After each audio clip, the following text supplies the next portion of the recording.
A schoolyard with several students walking towards the school building, surrounded by green trees under a bright blue sky. The cafeteria is crowded with people being served at the counter and eating at tables in a cozy atmosphere with large windows and bright lighting. At the table, one person sits with his head resting on his hands, while another, standing, holds plates and tells him to wake up and eat. The guy tells Gavin that he brought food and that he should eat. Gavin's friend concludes that he is exhausted since he fell asleep at the table and that he spent the entire night texting Xenia Scott again. Gavin wakes up with drool dripping from his mouth and asks where he is and what smells so good. The guy looks at the table and sees a tray of food that includes a piece of fried meat, rice, and mashed potatoes with chunks. Gavin suddenly jumps up from his seat and shouts "Chow" throughout the cafeteria, attracting the attention of other customers. A friend is surprised by Gavin's reaction, his eyes lighting up at the sight of food, and asks him what the hell. Gavin starts eating the food greedily with his hands, meat in one hand, rice in the other, and his whole face is covered in rice. The friend is shocked by Gavin's behavior and tries to tell him to eat slowly so as not to choke. A friend yells at Gavin in outrage that this is his food and what he is doing, and people look at them from this yelling. After finishing eating and stroking his full belly, Gavin said that he really was back. The guy wipes the remains of food from his mouth with his hand and says that he cannot believe that he has actually been reborn. A friend, propping up his head, looks at Gavin and says if everything is all right with his head and that he died of hunger, that he sat down and got his portion. Gavin says he actually died of hunger and the atmosphere became heavy. The guy says ironically that he really did die of hunger in the ice apocalypse. The friend doesn't understand what Gavin is talking about and asks indignantly what he is talking about and if everything is okay with him. Gavin put his hand on his friend's shoulder and he looks at his hand. Gavin confidently tells Yaniel Parker that he is glad he is alive and that they can start over. Yaniel doesn't understand anything and says that Gavin scares him and why he should be dead. Gavin asks what day and year it is. His friend is confused and says that it is August 8th, 2024. The guy says that in 2 weeks, the whole world will be plunged into glacial hell and the temperature will be no warmer than -50 degrees. Yaniel doesn't trust his friend. Since it's summer now and the temperature is above 40, he offers his help if he has problems. Gavin says that he will need his friend's help. Yaniel says if he can help, he will help. They are friends. The guy asks Yaniel to lend him 1 billion. From shock, Yaniel chokes on the water he drank. The friend doesn't believe Gavin's words and asks him again if he is serious. He confirms his words and says that he is serious. Yaniel refuses, saying that he doesn't have that kind of money, even if he sells his own father. Gavin asks how much he will sell his father for. His friend suggests 500 million, no more. Yaniel got angry and shouted at Gavin that what man in his right mind would sell his father. A guy and a girl entered the cafeteria. The guy told the girl that he had reserved a place for them on the second floor where they would eat. Yaniel and Gavin at the table look towards the couple. The guy tells the girl that after eating, they will go to his personal cinema and then he will show more. The girl said that she likes it. Yaniel is indignant when she says that Xenia Scott is cheating on Gavin with Zach, the young master of a group called the Dragon. Kenny notices Yaniel behind the table, looking at her and Gavin. The girl, confused and frightened, asks what Gavin is doing here. Gavin's friend says how dare Xenia do this to his friend who bought her designer clothes, and she cheats on him. The girl arrogantly says that since Gavin saw everything himself, she will not explain anything, that everything is clear anyway. Yan Ji-feng threw away Xenia Scott like trash when the ice apocalypse arrived. Gavin took Xenia in and treated her like a goddess, starving her so she could eat. Xenia later also cheated on Gavin by leaving him to die of starvation. The guy sat and looked at Xenia, remembering the events that happened during the ice apocalypse and the girl's betrayal. Yaniel complains to Gavin whether he heard the girl's words, that she doesn't even deny anything. Gwen said not to rush. Gavin's friend indignantly says that Gavin's words mean how one can look at a girl whose gaze makes one want to gag. Zach mockingly calls him Xenia's henpecked husband, confirming her words about Gavin pestering her like a dung beetle. Xenia coldly tells Gavin that everything he did for her, he did only for himself, and now she finds him disgusting. Gavin asks Xenia Scott if she's finished speaking. Zach mocks Gavin. Ksenia claims that she will not give him a chance, even if he bows at her feet, because Zach is her true mate. Gavin's friend urges him to leave, but Gavin asks for 5 more minutes. Gavin doesn't understand why his friend, being so cool, can't see right through Ksenia. Zach dismissively suggests that Gavin try to entertain him for 5 minutes, promising a piece of toilet paper as a reward. Gavin slaps Zach hard. Ksenia was shocked that Zach was hit in the face, and in surprise, she screamed his name. Yahello is shocked by my friend's behavior, as are the other students. Zach is furious and yells at Gavin, outraged by his insolence and how dare he hit him. Zach threateningly orders Gavin to dig his own grave. Gavin kicks Zach in the chest so hard that it knocks the air out of Zach's lungs. Gavin's friend and other students are shocked by Gavin's actions. They think he really can do it. Xenia Scott, panicked and worried, asks Zach if he is okay after being punched by Gavin. Ksenia, in shock, yells at Gavin, reminding him that Zach is the heir of the dragons, but Zach tells her to shut up. Zach brags that he has a black belt in Taekwondo and confidently declares that this brat can't beat him. Gavin punches Zach in the jaw, telling him to shut up, and he bites his tongue. Gavin claims that the Apocalypse has learned basic techniques, and dealing with such a show-off is no problem for him. Gavin's friend wonders how he can fight so well. Ksenia hysterically screams that Gavin will regret hitting Zach. Ksenia demands that Gavin get on his knees and apologize to Zach, otherwise she will never forgive him. Gavin angrily slaps Ksenia, asking who she thinks she is. Zach, recovering from the unexpected blow, tells Gavin that he has played too much and promises to crush him like an annoying ant. Gavin knees Zach in the stomach, causing him to bleed from the mouth. The protagonist, while Zach was disoriented from the blow, put his hand in his jacket pocket. Zach, having come to his senses, yells at Gavin about what he is doing while Gavin confirms his guess. Zach lunges at Gavin, screaming for him to give the can back. With a hint of contempt in his voice, Gavin looks at Zach and asks how many girls he managed to hurt with this thing. Zach panics and pretends not to know what Gavin is talking about and tries to take the item away. Gavin sprays the contents of the can on Zach, who tries to wave it off. Zach starts screaming loudly and acting strangely. Ksenia asks if he is okay. Ksenia doesn't know what's going on while Zach is shaking. He says that she moved away and didn't come up. Zach's eyes suddenly open, bloodshot. Zach, with red eyes, without thinking, rushes and screams at Ksenia Scott. The students in the cafeteria are in shock. Zach rips Ksenia Scott's dress, revealing her underwear, making her blush. Ksenia covers her underwear with her hands and tells Zach that they are still in the cafeteria. Zach throws Ksenia to the floor and begins to tear her dress in front of everyone while she screams for him to stop and asks for help. Gavin notices his friend's nose is bleeding as he stares at Ksenia and tells him the 5 minutes are up, but his friend doesn't understand what happened. Gavin explains that he used Zach's own aphrodisiac on him, which takes away a person's mind and turns them into a vulgar person. The friend is afraid that Zach will call the police, but Gavin reassures him that he wouldn't dare because he himself poisoned girls with this aphrodisiac.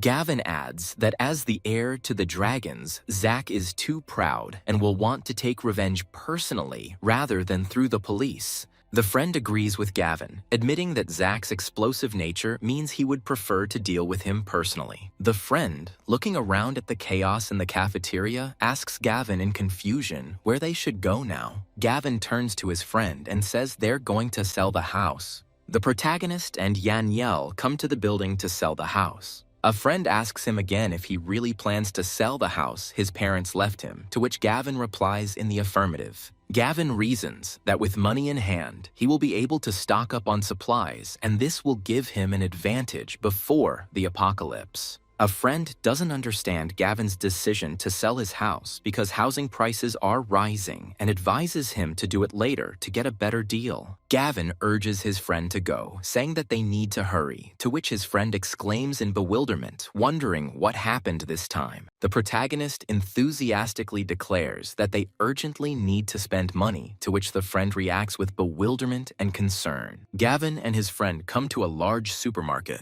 Gavin decisively orders 1,000 packets of rice flour and oil from the vendor, shocking those around him with his request. Gavin adds another 10,000 cans of soda to his massive shopping list. The salesman, shocked and incredulous, asks Gavin again if he is really just one person making such huge purchases. Gavin confidently tells the salesman that he is sure, and his astonished friend exclaims, wondering if he is planning to buy out the entire supermarket. The protagonist asks about delivery, and the seller assures that they will deliver and unload the order directly to the address. Gavin asks about his friend's family's warehouse, and his friend guesses about his plans to unload groceries there. Gavin confirms his intentions, asks his friend to borrow a warehouse and give him an address, and he himself is going to buy more goods. Girls passing by recognize Gavin and whisper that Xenia is cheating on him, and also whether he has a membership card for this supermarket. Gavin continues his massive shopping spree and orders 5 Alienware laptops, 5 TVs, and 5 gaming consoles. Gavin explains that during the ice apocalypse, they will be stuck inside, so entertainment comes first.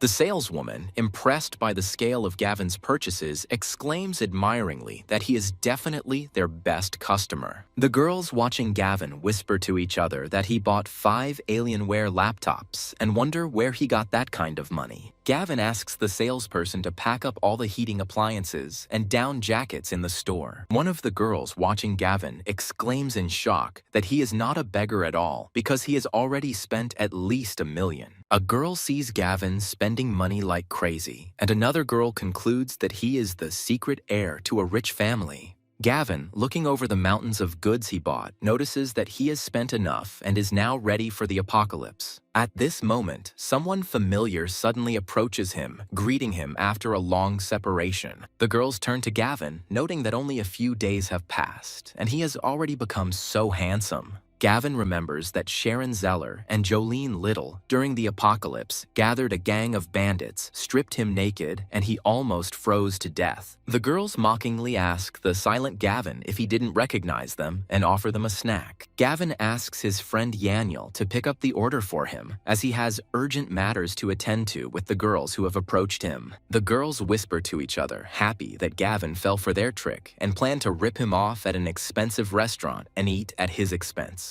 Gavin, hiding his true intentions, readily agrees to go with the girls, stating that he is hungry. The tall building of the restaurant sparkled and gleamed in the sun. Gavin notices that here, quite expensively, they convince him that they do not come here with every person they meet and hurry him inside. The girls, sitting at a table in a luxurious restaurant, ask Gavin with interest how he likes the food there. Gavin, looking cautiously at the prices on the menu, asks the girls doubtfully if it's too expensive here. The girls hypocritically reassure Gavin, assuring him that it's not expensive at all, and, seeing his indecision, offer to place the order themselves. The girl orders the most expensive dishes such as caviar, beef, and lobster. An hour later, after lunch, one of the girls happily admits that she liked today's food so much that she doesn't remember when she ate so deliciously. The girls ask Gavin if he liked the food. He replies that it was delicious and he is full, after which he asks permission to step away for a moment. The main character goes to the checkout to see the girl standing there.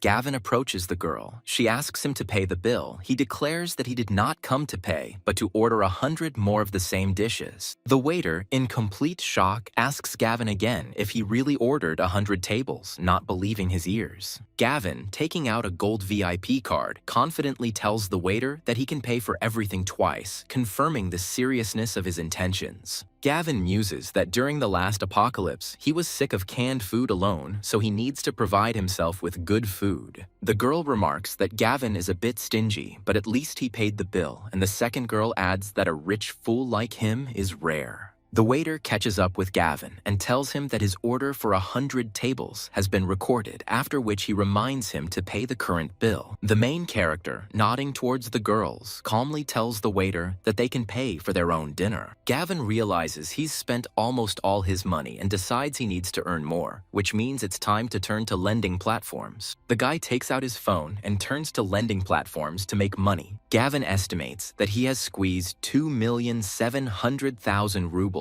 from the platforms, calling it a wonderful way to get rich. Suddenly, the phone rings insistently, signaling an incoming call. The girl calls Gavin and asks him with concern where he is, clearly worried about his long absence. Gavin answers mysteriously that something happened and he is going home. The guy asks the girl in bewilderment why he should suddenly pay, clearly not understanding what she is talking about. The girl angrily reminds Gavin that it was he who invited them to eat and demands to know who, in his opinion, should pay the bill. Gavin counters the girls that it wasn't he who invited them, but they themselves dragged him to this restaurant, and they also ordered all the food. The girl furiously yells at Gavin that after this he can't call himself a man, and she and Jolene were counting on him. Gavin notices that the girls themselves ordered expensive dishes, although he warned them about the high prices, and now they are complaining. Sharon yells at Gavin, calling him an asshole, and states that if he can't afford the expense, he should have kept quiet. Gavin suggested going to the manager and telling them that he had just ordered 100 of the same lunches. The girl begs Gavin to come back and pay the bill, flatteringly reminding him that he is so rich and can definitely afford this bill. Gavin scornfully refuses, declaring that he has no intention of spoiling their asses and has no intention of footing their bill. One girl says Gavin won't pay, and the other says they don't have money, to which the manager says noise is prohibited. The girls decide to call Hunter and keep him company in the evening so that he can teach Gavin a lesson and get revenge for them.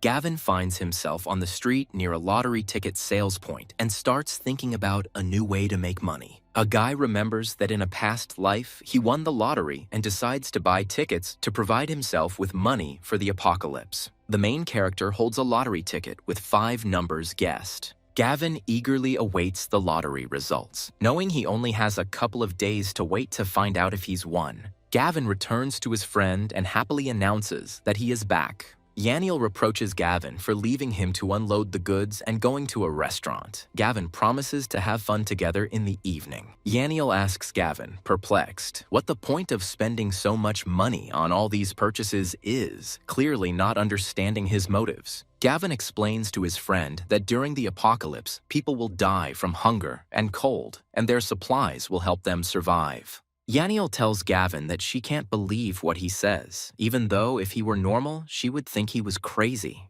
Gavin asks his friend not to rush to conclusions and promises that in just a few days he himself will believe him, seeing that he was right. An unknown man addresses the protagonist by name, asking if he is Gavin Clark. Gavin, confirming his identity, directly asks the strangers if they are Hunter Walsh's henchmen. One of Hunter's henchmen threatens Gavin that he dared to hit Hunter's woman, which means he's in big trouble now. Yahello, frightened by the threats, warns the bandits that if they do anything, he will call the police. The bandit tells Yahello that he doesn't care and suggests that he see what happens first. The police arrive or he breaks his legs. Gavin stops his friend, saying there's no point in calling the police, apparently having his own plan. The bandit calls Gavin a coward and says the cops won't help him here anyway. Yahello tries to protect Gavin by telling the bandits that his father is the head of a large company and offers to resolve everything peacefully. One of Hunter's henchmen reassures Yahello that he is not a target for them and promises not to touch him, since they are only interested in Gavin Clark. Yahello shouts at Gavin to run, and he will deal with the bandits himself. One of the bandits pushes Yahello away, yelling at him to get lost, and threatens Gavin to break his skull. Yahello, in despair and fear, screams Gavin's name, seeing that his friend is about to be beaten. Gavin mockingly remarks that the bandit is moving too slowly and completely ineptly. The protagonist kicks Hunter's henchman in the stomach, causing the henchman to drop his club. The bandit, angered by Gavin's taunt, mutters insults through his teeth, calling him a little bastard and expressing outrage at his insolence. The protagonist takes a baton and hits Hunter's henchman in the jaw, then falls to the ground. A baton is shoved into Hunter's henchman's mouth as he lies on the ground, causing him to spit out blood. The other bandits, watching what is happening, notice that this guy is cruel and feel sorry for his accomplice, nicknamed Biggertooth. Gavin, confident in his abilities, mockingly suggests that all the bandits attack him at once, without wasting time on them individually. The boys rush at Gavin with threatening shouts, clearly intending to use force. Gavin knocks out all of Hunter's henchmen with one club, saying it's a thrilling fight. Yahello watches the fight in shock and does not believe that this is the same Gavin he knows, because he is fighting all the bandits at once. Gavin, looking at the defeated bandits, asks if they want more, to which they panic and shout that they surrender and admit their defeat. Gavin, standing in front of the guys, declares that they should transfer him 100,000 each, to which the guy indignantly shouts that this is extortion. The protagonist hits Hunter's henchman with a baton, causing him to cry out in pain. Gavin coldly tells the bandits that a simple beating won't save them and demands that they hurry, otherwise he will break their legs. Each henchman transferred money to his account, and now Gavin was looking at his phone with a message about the transfer. Gavin explains that his cruelty is a result of the apocalypse, and that Hunter and his gang committed real murders. Gavin encourages his friend, asking him not to lose heart and promising to take him somewhere fun to lift his spirits after what he's been through. Yahello and Gavin came to a club where there were a lot of dancing girls, some of them dancing in their underwear. Yahello, finding himself at the club, joyfully exclaims that he likes it here and invites Gavin to have some proper rest and relaxation. Gavin approaches a girl at the bar who is looking for Mr. Jacobs, saying that he brought him goods, and she asks him to wait. The atmosphere was tense as Gavin and his friend walked through the security lines. Yahello asks his friend if he considers what happens at karaoke to be entertainment, to which Gavin replies by asking if it isn't. Yahello notices that they have different ideas about entertainment and, perplexed, asks where they are and what they are doing there. Bodyguards at the club greet their boss, Mr. Lowe, as he walks in. The club owner looks at Yahello and Gavin and states that he doesn't think he's seen him before and asks about the merchandise. Gavin admits that this is their first time meeting and explains that he came because he heard about the good products that are produced here. Mr. Lowe notices that they are both empty-handed and asks where the goods themselves are. Gavin replies that the goods are in themselves, to which the club owner remarks that this is the first time he has seen people offering themselves as goods. Mr. Lowe orders the bodyguards to take Gavin and his friend. They immediately spring into action and draw their pistols. Yahello tries to calm his interlocutors and again appeals to the authority of his father, the head of the Parker Buildings Company. Yahello asks Gavin what goods he brought. Gavin calmly explains that Mr. Lowe sells organs and the goods are inside them. Yahello exclaims in horror that Gavin is talking about organs and does not understand how one cannot panic after such news. Gavin asks if he's afraid to buy from them, to which the club owner confidently states that there's nothing he can't buy. Gavin, looking at Mr. Lowe, names a price of 10 million, and then all the organs in his body will become the property of the buyer. Mr. Lowe begins to bargain and offers Gavin 5 million, explaining that controls have become stricter and the market price has fallen. Gavin agreed to the deal, demanding money in advance and promising to give him the body in 3 days. Mr. Lowe warned him not to try to escape or not to The club owner says to give the bond issue agreement to Gavin. Gavin points at Yahello and tells him to give him a contract too, but he refuses in horror, stuttering that he is not for sale. Gavin ignores Yahello and tells him to give him the contract, while Yahello himself assures that he really does not agree and does not need the money. One of the bodyguards rudely orders Yahello to shut up and sign the contract, not accepting his refusals. Yahello yells at Gavin, accusing him of not being human because they went out to have fun and Gavin literally sold him out. Gavin suggests leaving, but Yahello panics and reminds them that Mr. Lowe is a dangerous bandit and will kill them in 3 days. Gavin explains to his friend that Mr. Lowe has done far worse things, and it is unknown how many organs he has sold, but he will die in 3 days. Yahello, horrified, reminds him that Mr. Lowe has an entire army, but Gavin simply invites him to go and see for himself the imminent apocalypse. The realtor asks Gavin again, surprised, if he really only wants to rent this villa, apparently expecting a larger order. Gavin confidently confirms his choice, declaring that he wants to rent this particular villa and only this one. Yahello is completely confused by Gavin's plans and asks why he needs the villa now, to which Gavin replies that it has its advantages. Gavin recalls that in his past life, he had a chance to survive at this villa, but real atrocities took place here, and in the end, he died. Gavin states that since he died here in his past life, his new life will begin in this very place. The agent tells Gavin that the owner of the villa has refused to rent it out, but the guy says he will double the price to get his way. The agent says money isn't the issue, but Gavin ups the ante, but the agent counters that there are things money can't solve. Gavin, not giving up, offers to rent the villa for 10 times the price and is ready to pay the first month right now. The agent assures him that he need not worry and promises that even if he has to humiliate himself in front of the owner, he will make him rent out the villa. Gavin sets a condition to renovate the villa. The agent agrees that the villa itself is a shell and Gavin can decorate it. The woman puts pressure on Xenia, reminding her that her mother's future happiness depends on whether she can keep young Master Zach.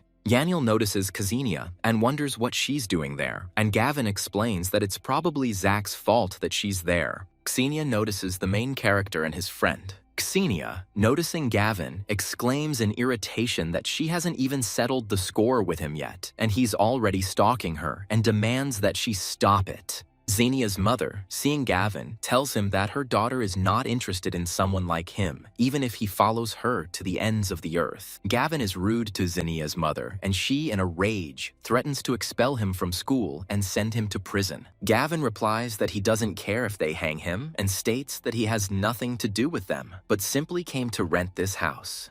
Xenia's mother states that she knows he can barely scrape together a couple of hundred, and the rent for this house is no less than $20,000 a month. The agent accompanying Gavin approaches him and informs him that everything is ready and the monthly rent is $25,000. Xenia's mother, in complete shock and disbelief, exclaims, "Could this ragamuffin really have rented this villa?" Xenia tells Gavin that he is going to such extremes just for her, but she repeats that it is useless and advises him to just give up. Yahello says he can't believe his eyes and calls her a narcissist, and Gavin adds that she's stupid and also crazy. Xenia's mother, taking her daughter away, notes that renting a villa for $25,000 a month is still not up to Xenia's standards. The agent informs him that at his request, the rent has been increased, so he needs to pay $250,000. Gavin agrees. Xenia's mother exclaims that Gavin raised the rent tenfold. Xenia calls his actions stupid. Gavin takes out his phone, confirms the amount of $250,000, and sends the payment.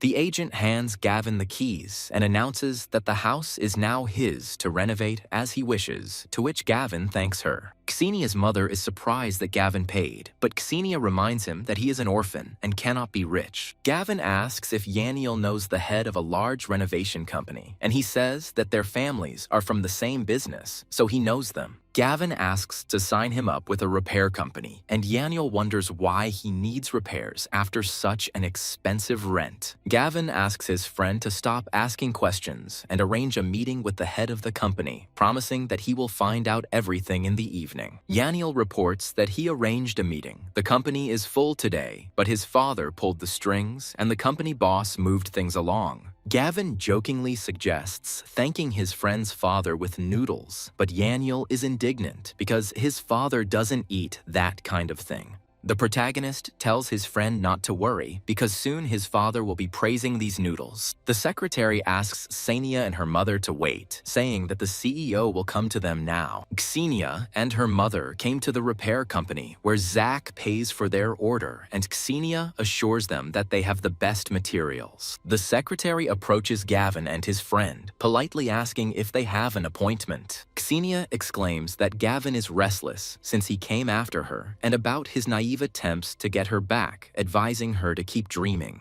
Gavin exclaims with irritation and despair that they have run into these fools again. Yahello explains that Gavin also came to do some renovations, but Xenia mocks him, calling him a fool for renovating someone else's house. Gavin introduces himself to the secretary and says he has an appointment, to which she asks him to wait a minute. Xenia's mother asks if Gavin is really here for renovations, to which her daughter replies that he is just pretending to be rich. The company's CEO, Mr. Zhao walks in and asks the secretary who he has an appointment with at that time. The secretary pointed her hand at the people standing in the lobby. Xenia's mother, seeing Mr. Zhao himself, the head, admires Zach's connections, who was able to arrange a meeting with such a person for them. Xenia's mother tells Gavin that they have different statuses. Her Xenia will communicate with Mr. Zhao, and he will just stand there and be jealous. Xenia, beaming with joy, approaches Mr. Zhao and respectfully says that she is glad to meet him. Mr. Zhao looks at Xenia in bewilderment and asks again if she really has an appointment with him.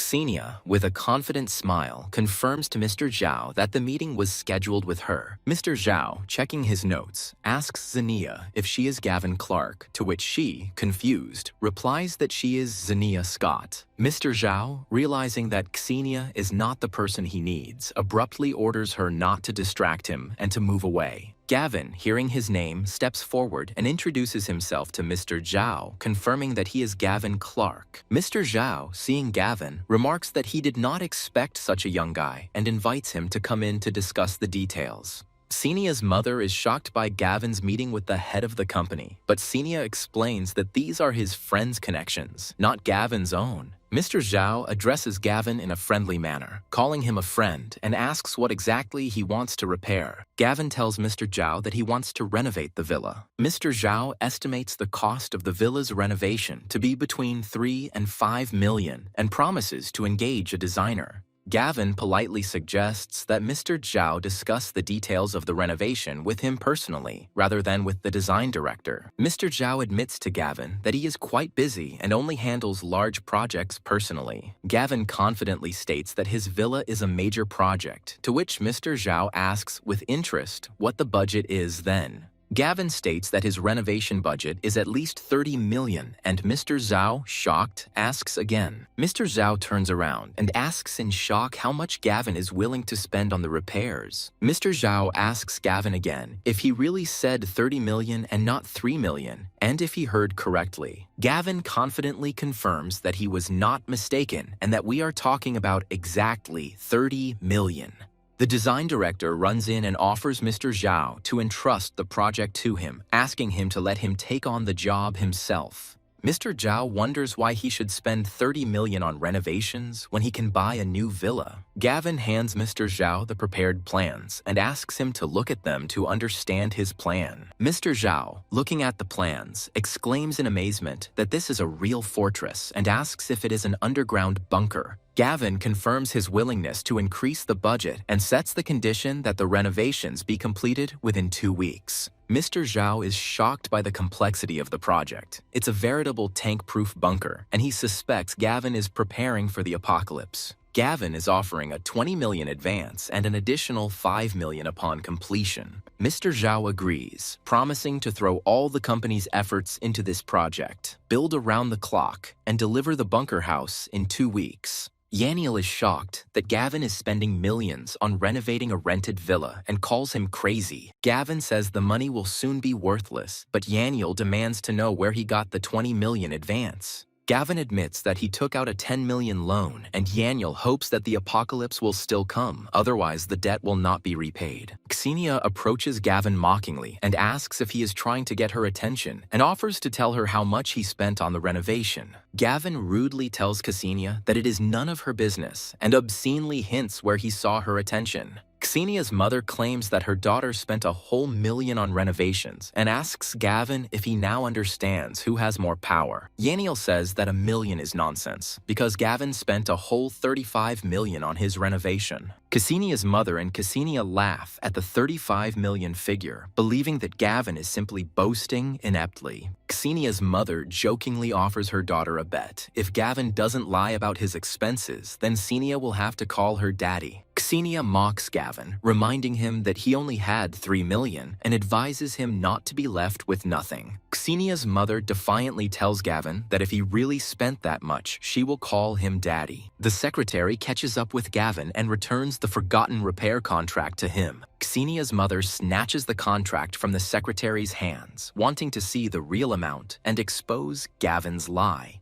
Ksenia's mother looks at Gavin's contract in shock and is speechless. Ksenia eagerly asks how much it says there and mockingly suggests that it must be very cheap. Ksenia's mother, seeing the figure in the contract, says in shock that it really is 35 million. Ksenia's mother screams that it's a fake and can't believe that Gavin could have 35 million, calling it absurd. The secretary confirms the authenticity of the contract and warns that slander against the company will result in liability. Gavin demands to be called Daddy, but Xenia's mother furiously refuses to humiliate herself in front of him. The main character slapped Xenia's mother. Yahello notes with satisfaction that the old pig got what she deserved, and his friend calls for them to leave. Xenia screams furiously after Gavin as he leaves, accusing him of daring to humiliate her mother and swearing that she will never forgive him. Yahello and Gavin came to the villa that Gavin rented. Yahello asks Gavin, puzzled, why they returned back to the villa. Gavin, with a mysterious look, tells his friend that he will make him believe that the apocalypse is really coming. Yahello notices that Gavin has been talking about the apocalypse for so many days and concludes that he is either right or has simply gone completely nuts. Yahello is frozen, surprised by the strange summer weather, and says that if nothing happens, he will go to bed. The protagonist asks his friend to wait a little longer. Gavin points out to his friend a star in the sky.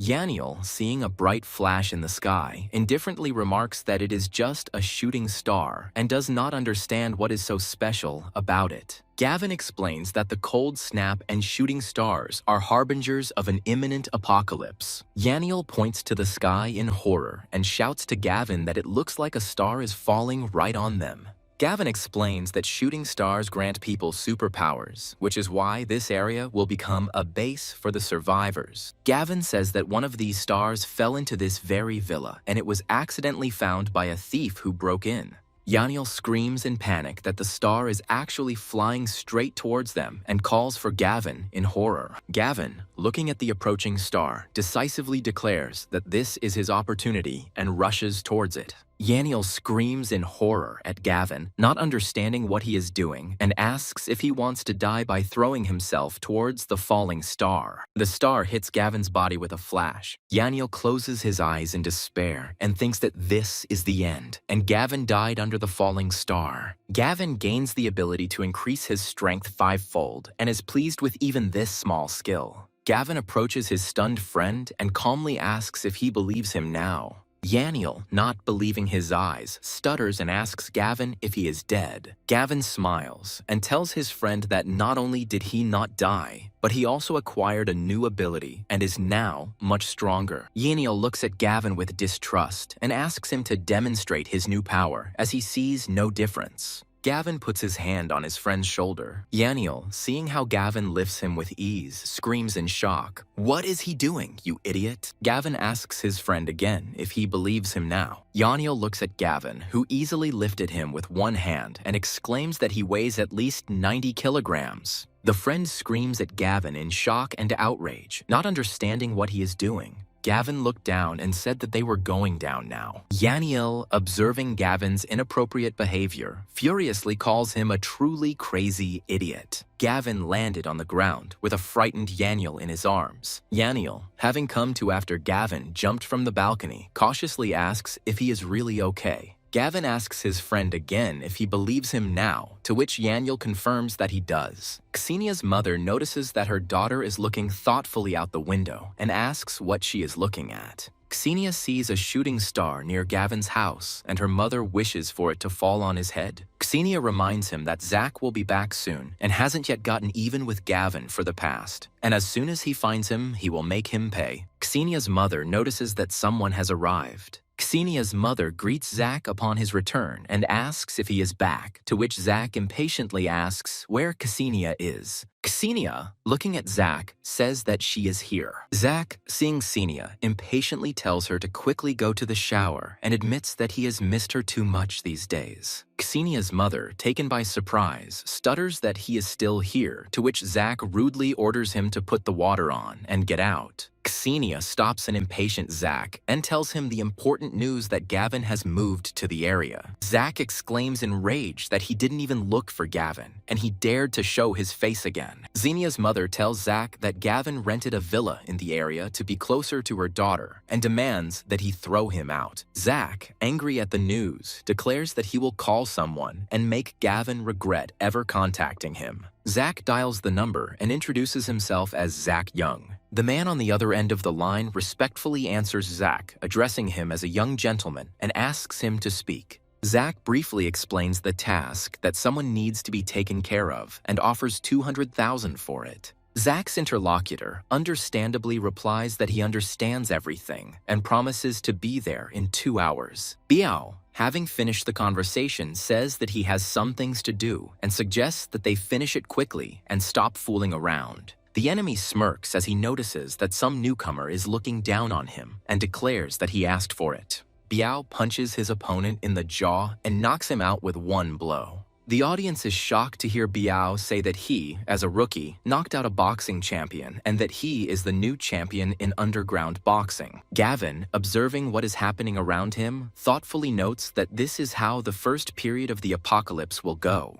Yahello is shocked by what is happening, and Gavin asks if he has decided on a plan of action. Yahello declares that he is ready to do whatever he says to survive the apocalypse. Gavin, hearing his friend's determination, asks him with a serious face to go and sell his father. Yahello doesn't understand how to convince his father to believe in the apocalypse because he would rather think his son is crazy. Gavin explains to his friend that in an apocalypse, supplies are important, and even if his father is the richest, it won't do him any good without preparation. Yahello declares that even if his father beats him to death, he must bankrupt his family, and is about to leave. Suddenly, the main character hears some noise. Gavin suddenly orders his friend to shut up, to which he asks in confusion what's wrong. The guy concludes from the noise that the villa is surrounded. Biao's henchman, reports to his boss that their men are everywhere and the boy cannot escape, to which he orders the door to be broken down. One of Biao's henchmen walked towards the door with a hammer to knock it down. The henchman raises his hammer with an evil smile.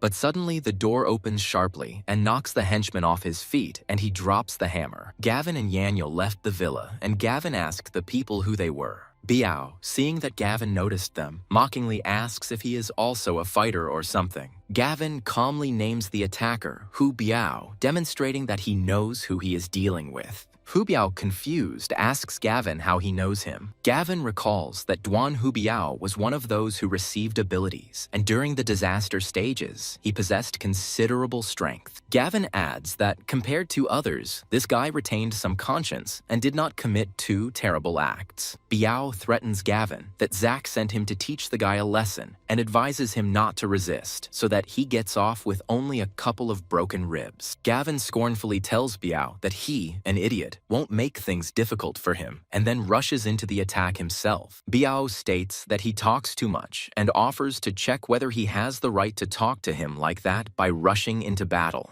Gavin, dodging Biao's attack, mockingly remarks that he is too slow. Biao, surprised by Gavin's speed, admits that he has quick reflexes and suggests they try again. The protagonist punches Biao in the chest. Biao's henchmen watch the fight and can't believe their eyes, because their boss, who defeated the champion in underground boxing, is losing to the guy. Biao, breathing heavily, admits that something is clearly wrong with Gavin, to which Gavin mockingly asks if he is giving up. Biao, having gathered his strength, proudly declares that he is not one to submit and refuses to give up. Gavin kicks Biao in the jaw, causing him to fly and spit blood. Gavin asks Biao, who is lying on the ground, so what has he decided? Biao, not believing that he is weaker than Gavin, stubbornly refuses to accept this, much less admit his defeat. Gavin offers a deal that if Biao does something for him, he will tell him a way to save his sister. Biao exclaims in shock and disbelief, not understanding how Gavin knew about his sister's illness. Biao visited his sister in the hospital, who was on life support. Gavin confirms that he knows about Biao's sister's incurable illness and that he risks his life in fights for money for treatment. Biao, shocked by Gavin's knowledge, asks him hopefully and pleadingly if he can really save his sister. Gavin confidently states that he is the only one who knows how to save Sister Biao, and leaves it up to him to believe it or not. Biao, admitting his defeat, declares that he trusts Gavin and is ready to carry out any of his instructions to save his sister. Gavin orders Biao to beat Zack so badly that he'll be out for 2 weeks and then rob him blind. Biao thought about Gavin's proposal. Biao, without hesitation agreeing to Gavin's terms, commands his men to follow him to complete the mission. Biao is ready to believe Gavin and cling to any hope to save his sister. Zack, confident that Biao has already dealt with Gavin, states that he must be in the hospital by now and suggests returning to their rendezvous. Xenia, flattered by Zack's persistence, coquettishly remarks how persistent he is. Suddenly, Zack hears some knocking. Xenia's mother is indignant that someone is knocking on the door at such an hour and disturbing Xenia and the young gentleman. Xenia's mother looks at the people who burst in fear and bewilderment and asks who they are. Bia rudely orders Xenia's mother to get out of the way. Xenia's mother reproaches them for their lack of manners and asks if they even know where they are and how they dare to barge in like that. Biao slaps Xenia's mother to shut her up. Zack, seeing Biao, smugly remarks that he has arrived and asks if he will do his job. Zack, thinking that Biao came for payment, hands him 200,000 and remarks that he didn't have to come. He would have simply transferred the money. Biao immediately hits Zack in the chest. Xenia screams and doesn't understand what they are doing to Zack. Zack himself is shocked and furious, yelling at Biao, not understanding why he hit him. Biao orders his subordinates to take Zack. Biao's subordinates run up to Zack and begin to beat him, with Zack curled into a fetal position on the floor. Zack shouts that he will give him as much money as he wants, and that if he dares to hit him, his family will make sure that Biao's coffin rots in worms. Biao orders his subordinates to stop. Zack states that this is better and reminds Biao that he was very wrong to dare to hit him. Biao, ignoring Zack's threats, coldly says that Big Brother Clark said to hang him and beat him and orders his men to take him. Zack, furious and in disbelief, yells at Biao, accusing him of going crazy and not understanding how he dares to do such a thing. Zack, hearing Clark's name, furiously demands an explanation of who this Clark brother is and whether it is Gavin, insisting on an immediate explanation. Zack offers Biao 10 million, but clarifies that for a larger amount, he needs to discuss it with the dragons and go there in person. Biao, without wasting time on negotiations, harshly demands that Zack transfer 10 million right now. Yahello looked at the message that had arrived on his phone. Yahello shows Gavin a message in the group chat about a practical assignment being organized for tomorrow and asks if he's coming. Gavin asks Yahello where exactly the mission will take place, and he answers that it will be near the northern new city. Gavin enthusiastically agrees, declaring that he's in, adding that he'd been wanting to visit the place anyway. Bayou reports that he squeezed 10 million out of Zack and has already transferred it to him, to which Gavin briefly replies that he accepted it.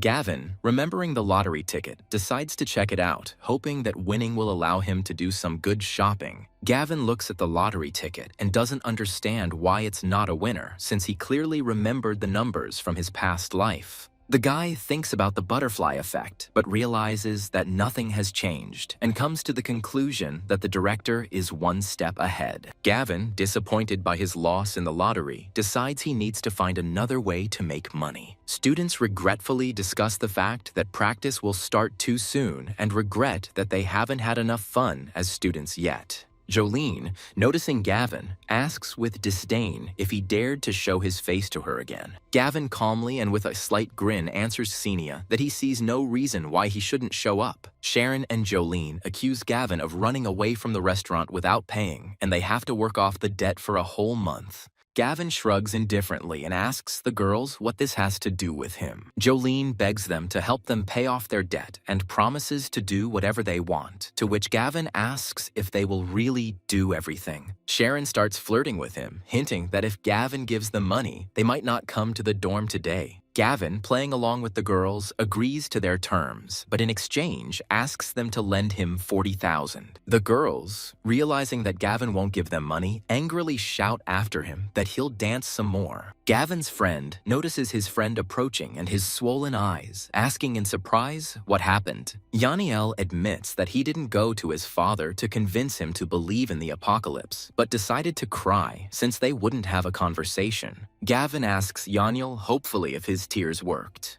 Yahello cried for 2 hours before his father beat him with a stick, and Gavin calls him unique. Gavin says there is no need to despair. It took him a few days to believe in the apocalypse, but his father is a completely different matter. Counselor Chi Chong-dong loudly announces to the students to board the buses as they are leaving. Gavin and his friend were now sitting on the bus, heading to practice. Yahello asks Gavin for water, complaining that he ate something salty yesterday and is thirsty, but Gavin regretfully replies that he didn't bring anything with him. A classmate, overhearing the conversation, hands Gavin a bottle of water, saying that she took it, to which Gavin thanks her. Gavin passed the bottle of water to his friend. The girl tells Gavin that she heard about what happened between him and Ksenia and hopes that he has found the strength to move on. Gavin thanks a girl named Chi Kui for her concern and assures that he is not sad, but on the contrary, he is even happy that he learned the truth about Ksenia. Sui offers Gavin money, but he refuses, knowing that her family is not rich, and she saved it herself. Yahello remarks that it appears someone has fallen into Gavin's net, but Gavin rudely cuts him off, ordering him to shut up and drink his water. The counselor announces to the students that they have arrived at their destination. The teacher asks everyone to leave the bus in the same orderly manner as they entered and promises to assign everyone a place for the internship. The student explains that the best internship is on the 3rd floor, the average one is on the 2nd, and on the 1st floor the only jobs are as a security guard or a messenger. Chi Chong-dong reads out the list of students who will be interning on the 3rd floor, including Wang Da, Sharon, and Jo Lan. The girls are happy that they got to the 3rd floor thanks to Hunter, but they remember the promise they made to him. Sharon and Jolene look at Sui, who stands and waits for her assignment. Sharon and Jolene discuss her being a country girl with no connections and still a virgin and decide that she is the perfect target for their manipulation. The consultant continues reading the list and announces the names of the students who will be doing their internship on the 2nd floor. Students whose names were not mentioned on the list for the 2nd floor are asked if they may not have even made it to the 2nd floor. The consultant announces that Yahello, Gavin, and Chitsui will be interning on the 1st floor. Sui notes with regret that they are unlikely to learn anything on the 1st floor. The students are discussing how Yahello, Gavin, and Tsui are stuck on the 1st floor. How did the girl get there? Because this is the best place for guys. Gavin, hearing the distribution, indignantly asks on what basis it took place. The consultant claims the distribution is fair, and Gavin can excel even on the ground floor.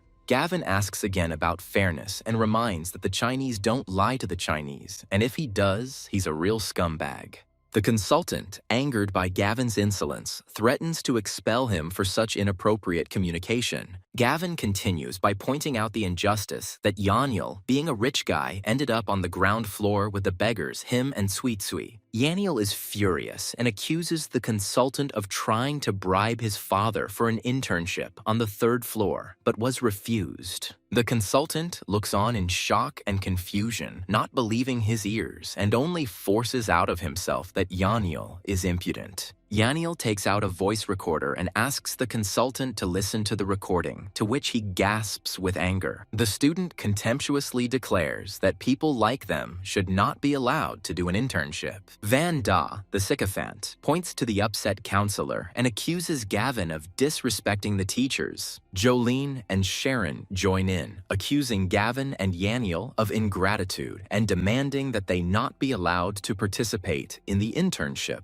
Gavin, looking at student Wang Da, asks bitterly who he thinks he is after all this. Van Da tells Gavin that the breakup with Ksenia must have gone completely to his head since he dares to talk to him like that. Gavin slaps Van Dan. Van Da angrily yells at Gavin, reminding him that he started it and calling him an asshole. Gavin catches Van Dan's fist as he was about to punch. Wang Dan, in shock and amazement, wonders how he can be so strong. Gavin started slapping Van Dan and telling him to back off. Wang Da, in panic and horror, screams to the consultant that Gavin has gone crazy and attacked him. Gavin, ignoring the screams of those around him, grabs Van Da by the chest and punches him so hard that he falls to the ground. The counselor, trying to stop the fight, orders Gavin to stop immediately and apologize, but his voice sounds uncertain. Gavin, not listening to the consultant, contemptuously throws in his face the question of whether he dares to call himself a teacher, after which the sound of a blow follows. Yahello yells at Gavin to continue. The students whisper in shock and horror, not believing that Gavin dared to raise his hand against the teacher. The beaten consultant makes threats, promising Gavin that he will never get an internship in any program again. Gavin looks at the consultant and asks if he doesn't look like he cares, followed by another punch. The protagonist tells his friend that they have to go. Yahello asks his friend, "What about the girl?" Yahello says Tsui and "Go with them, she is at a loss," and says something. Jolene and Sharon offer to let Tsui move to their place on the 3rd floor, promising protection, while the consultant goes to complain to the principal about Gavin. The girls convince Tsui that Gavin will make her lose her job and tell her to come with them. Gavin, looking at Tsui being led away, tells her to do as she pleases and call if anything happens, to which she promises to take care of herself. Gavin turns to Yahello and coldly says it's time to get down to business. Gavin and Yahello arrive at a logistics park where a huge amount of goods are stored and shipped to supermarkets every day. Yahello asks Gavin if he's planning to stock up here, to which Gavin smiles and confirms that's exactly why he came here. Yahello believes that Gavin won't be able to get the goods even if he wants to steal them. Gavin notices a job posting and suggests that Yahello go and check it out. Gavin politely approaches the logistics park staff and asks if they are looking for employees. The employee confirms that they are looking for employees, but clarifies that they only need women. Men are not required. Yahello throws up her hands in despair and asks Gavin what they should do, since they don't need the guys. Gavin, without thinking twice, decides to go back for Tsui to use her to break into the warehouse. Many students were on internships in the office. Sharon and Jolene, after receiving a call from Hunter, rushed to find a virgin for Mr. Jiang to carry out his assignment. Jolene confidently states that this is not a problem, and Tsui may well be suitable for this purpose. Sharon and Jolene find Tsui, and Gavin kindly asks how she's doing. Tsui gratefully replies that she learned a lot of things she didn't know at school and thanks Sharon and Jolene. Sharon modestly replies that there is no need to thank her, since they are classmates and are obliged to help each other. Sharon asks Tsui if she has ever had a boyfriend, to which she sheepishly replies no, and wonders why she would want to. Jolene, upon hearing the answer, happily exclaims that it is wonderful and invites Tsui to introduce her to someone. Tsui refuses to meet her, but the girls persuade her, promising a rich life without work. Tsui continues to refuse, saying that it is better not to, but Jolene insists that she at least try and tell him if she doesn't like it. Jolene and Sharon took Tsui to the hotel. Koi refuses the relationship, but the girls have already brought her to Mr. Jiang and praise him. Sharon and Jolene open the door and respectfully address Mr. Jiang, informing him that they have brought him someone. Mr. Jiang, seeing Koi, smiles contentedly and comments that Hunter is a good boy and the girl looks so innocent. Sharon forces Tsui to say hello to Mr. Jiang, and she is shocked and doesn't understand what is happening. Mr. Jiang is pleased and pays the girls 30,000 each. They thank him. The girls leave, leaving Kui with Mr. Jiang, and she panics and begs him not to leave her. Tsui tried to leave with Sharon and Jolene, but the door was closed in front of her. Mr. Jiang calls Kui over and promises that if she is a good girl, she can get even more than those girls. Kui recoils in horror and, in a trembling voice, begs Mr. Jiang to let her go, threatening to call the police. Mr. Jiang reminds Tsui that his people are everywhere here and asks who she is going to complain to. Kui, on the verge of tears, begs Mr. Jiang to let her go, explaining that she just wanted to work in peace. Mr. Jiang knocks the phone out of Kui's hands to stop her from calling. Mr. Jiang replies that he cannot let her go because no girl has ever walked through this door and left unharmed. Tsui's phone dialed Gavin's number and the call was going through. Gavin's phone starts ringing in his pocket. Gavin, noticing an incoming call from Tsui, picks it up with alarm. Gavin asks tensely what happened. Kui's phone is smashed by Mr. Jiang. Mr. Jiang orders her to accept her fate and promises to turn her life into paradise if she is a good girl. Chui Chui, gathering his courage, shouted with despair and determination that he would never agree and would rather die than submit. Yahello anxiously asks what happened, but Gavin notices with horror that the call has been disconnected. Gavin, realizing that something has happened to Tsui Tsui, demands that Yahello hurry and find her. Chui Chui fights back against Mr. Jiang in horror, screaming at him not to touch her. Mr. Jiang, angered by Cui Cui's resistance, roughly grabs her and shouts in a breaking voice what her problem is. Mr. Jiang, finally losing his patience, threatens Cui Cui that she will regret her resistance and swings his arm and hits her. The guard asks Gavin and Yahello in an icy voice what they are doing here. Yahello asks the guard defiantly if he doesn't recognize the young gentleman, to which he asks again in confusion. Gavin pushes the guard away, telling him to get out of the way. Gavin says that Tsui Tsui is on the 3rd floor and we need to go there quickly.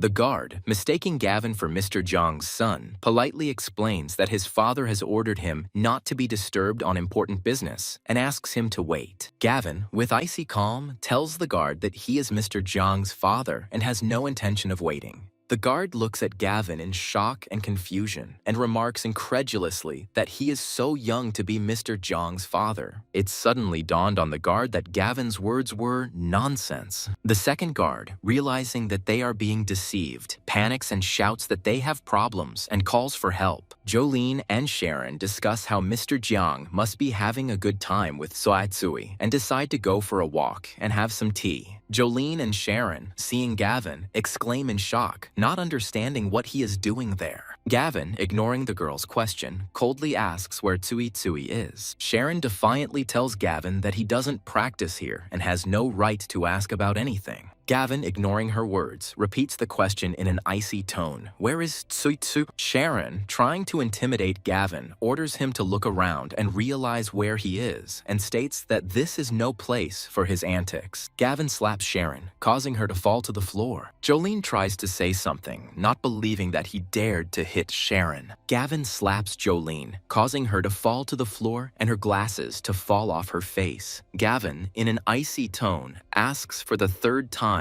where Tsui Tsui is. Jolene and Sharon, and points to Mr. Jiang's office, saying that Tsui Tsui is inside. Sharon tries to warn Gavin that Mr. Jiang is well connected and has people everywhere, but Gavin ignores her. Gavin kicks open the door to Mr. Jiang's office. Gavin bursts into the office to find a terrified Tsui Tsui begging for help, while Mr. Jiang angrily orders him to get out. Gavin, ignoring Mr. Jiang's threats, orders him to let Cui Cui go, calling him an asshole. Mr. Jiang, trying to overwhelm Gavin with his status, defiantly asks if he knows who he is and where he is. Gavin grabs Mr. Jiang's finger. The main character breaks Mr. Jiang's finger, causing him to scream.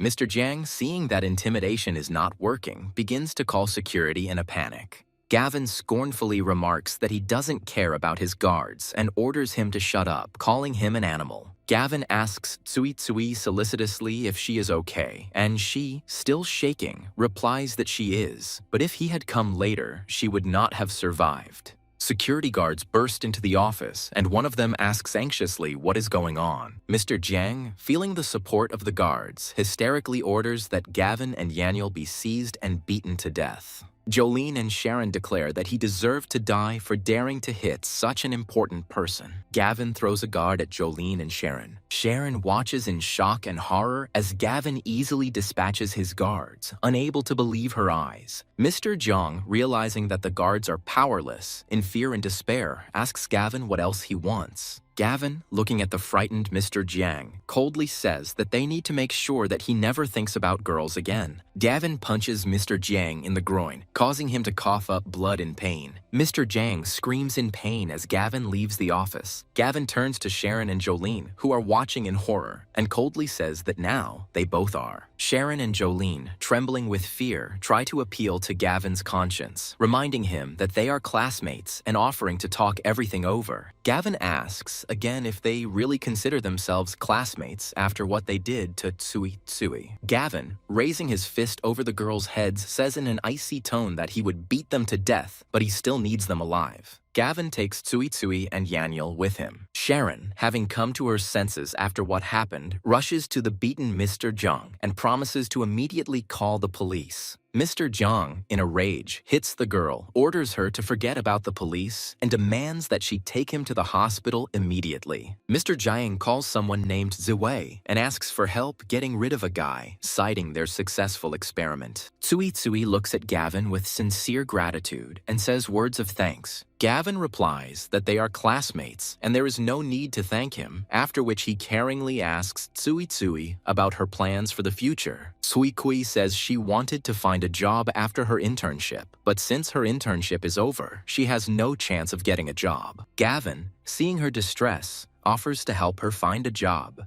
Tsui, not believing his luck, joyfully asks again and gratefully agrees. Gavin brings Tsui to the logistics park staff to start working there. Tsui asks Gavin again if he really wants her to work here, and he enthusiastically confirms that he does more than ever. Tsui, looking at an ad for a warehouse manager, notices that she is more of a finance professional than a warehouse manager. Gavin smiles encouragingly at Tsui and says that all paths are open to her and she will definitely succeed, affectionately calling her Louie. The warehouse worker impatiently asks Tsui if she'll take the job since they're closing soon. Gavin urges Tsui to register quickly, and she happily agrees. Gavin, saying goodbye to Tsui, wishes her to work hard and promises to visit in a couple of days. Yanyel is surprised that Tsui, a successful student, agreed to work as a security guard. Gavin explains to Yanyel that it was her stupidity that gave Tsui this unique opportunity. Gavin, looking at the sign for the logistics park, suggests that Yanyel go back. An unknown man threateningly points a gun to Gavin's head and orders him not to move. Gavin asks if he sees Mr. Lowe's people in front of him. Mr. Lowe's man tells Gavin that the 3 days are up and their bodies now belong to Mr. Lowe, telling him to follow for organ harvesting. Yanyel asks Gavin if he's really going to go with them, since with his skills, dealing with these people is no problem for him. Gavin smiles mysteriously and tells Yanyel that the real show is just beginning and they will go. Mr. Lowe's man orders Gavin and Yanyel out of the car, announcing that they are there. Yanyel looks around in surprise and notices that they are at an abandoned factory in the suburbs. The guard roughly urges the hesitant Gavin on, ordering him to move. Gavin's eyes were filled with murderous intent, and he turned around sharply. Gavin expertly took the gun from Mr. Lowe's man. Before Mr. Lowe's man could even utter a word of indignation, Gavin shot him in the head. The shot guy fell to the ground while smoke was coming from the barrel of the gun. Mr. Lowe's men, angered by Gavin's rudeness, clench their fists and threateningly say that he asked for it. The main character shoots all of Mr. Lowe's men with a pistol. Yanyel, in amazement and admiration, exclaims that Gavin hit him right in the head, calling him a real sniper. Gavin hands the stolen gun to a shocked Yanyel. Gavin explains that he trained as a marksman in his past life, so the nickname Sniper suits him. Yanyel, holding the weapon in his hands, panics and admits to Gavin that he doesn't know how to use it. Gavin asks Yanyel if he's played shooters, and when he replies that he's a pro, Gavin says that then there won't be a problem. Gavin encourages a confused Yanyel by advising him to simply imagine that he is playing a shooter in real life. A crowd of people from the corporation gathered near the truck. Yanyel is shocked that one of the largest biocorporations in the world is located here. Gavin explains that in the past, the corporation was considered a savior, but now he suspects them of deception. The guard roughly orders Gavin and Yanyel to stand still, pointing his gun at them. Gavin, upon seeing the guards, immediately shot them in the head. Gavin, nodding towards the guards, notes that they are corporate employees, confirming his suspicions. A corporate employee approaches Mr. Lowe, thanking him for the fresh organs and expressing gratitude on behalf of the corporation. Mr. Lowe replies that he is honored to cooperate and promises to deliver 6 more fresh, juicy organs soon. Gavin and Yanyel came to see Mr. Lowe, and Mr. Lowe said that here they were. Mr. Lowe, noticing the arrival of Gavin and Yanyel, turns to a woman named Mrs. Pei and introduces them as the ones he spoke of. Mrs. Pei looks at Gavin and Yahello in confusion and asks Mr. Lo why they have guns. Mr. Lo, hearing Mrs. Pei's question, is shocked and asks what she said. Gavin fires his gun at Mr. Lo with a cold expression on his face. Mr. Lo, realizing that something has gone wrong, panics and orders his men to capture Gavin and Yahello. The protagonist shoots Mr. Lo's guards before they can reach him. Gavin, demonstrating incredible aim, incapacitates the guards, and Mr. Lo, in a rage, orders the others to take them. Gavin orders Yahello to hide, promising to take care of the remaining guards himself. Mr. Lo shouts that no one has dared to trespass on his territory in all these years, and threatens that they apparently no longer need the organs. Gavin jumps and shoots 3 guards with 2 pistols. The guards watch in shock as Gavin climbs up at incredible speed and panic, shouting to stop him. Mrs. Pei was shocked and frightened by what was happening around her and the shot guards. Mr. Lo, with a bullet in his leg, asks Gavin and Yahello what they want. Gavin, having caught up with Mr. Lo, coldly says that it is he who should be asking the questions, seizing the initiative. Mr. Lo, shaking with fear and anger, tries to save face and defiantly asks Gavin if he has the right to ask such questions. In frustration, Gavin shoots Mr. Lo in the shoulder. Gavin, ignoring his attempts at intimidation, calmly asks him to repeat the question, making it clear that he is the boss here. Mr. Lo declares that he is Mr. Lo and will not be intimidated, and warns Gavin that he has no idea who he is dealing with. Gavin orders Yahello to kill Mr. Lo, but they are shocked and ask again, not believing their ears. Gavin repeats his order to Yahello to kill Mr. Lo. Mr. Lo yells sharply at Gavin to go to hell and pulls out his gun. But overcoming himself, Yahello pulls the trigger of the pistol and shoots. For a couple of seconds after Mr. Lo was shot in the head, he only spoke while blood was flowing from his forehead. Yahello mutters in confusion that Mr. Lo really did kill him. Gavin states that he thinks she knows more, and Mrs. Pei is shocked that he knows her name and asks who he is. Gavin tells Mrs. Pei that she doesn't need to know and suggests that she call him Daddy if that's what she wants to call him. Mrs. Pei screams in anger that Gavin is an upstart. In frustration, Gavin shoots Mrs. Pei in the leg. Mrs. Pei arrogantly reminds him that she is the leader of Jiwei Wutasen and threatens him with serious consequences. Mrs. Pei's threats lead Gavin to shoot her other leg. Gavin coldly retorts that her pointless threats will lead nowhere, demonstrating complete indifference to her status. Mrs. Pei says they worked for years with Mr. Lo, who supplied them with human organs for experiments. Gavin frowned and asked Mrs. Pei what kind of experiments they were talking about. Mrs. Pei admits that the corporation is creating biological weapons and begs Gavin not to kill her. Gavin claims he has figured it all out, and it looks like Bogmanus was created by them using resources from Lowe's. Mrs. Pei, shocked and in disbelief, exclaims that the project is top secret and cannot understand how Gavin knew about it. Yahello, looking into the box, recoils in horror and with a trembling voice notices that it is filled to the brim with human organs. Mrs. Pei offers him cooperation and a place in the corporation, promising so much money and power that he never dreamed of.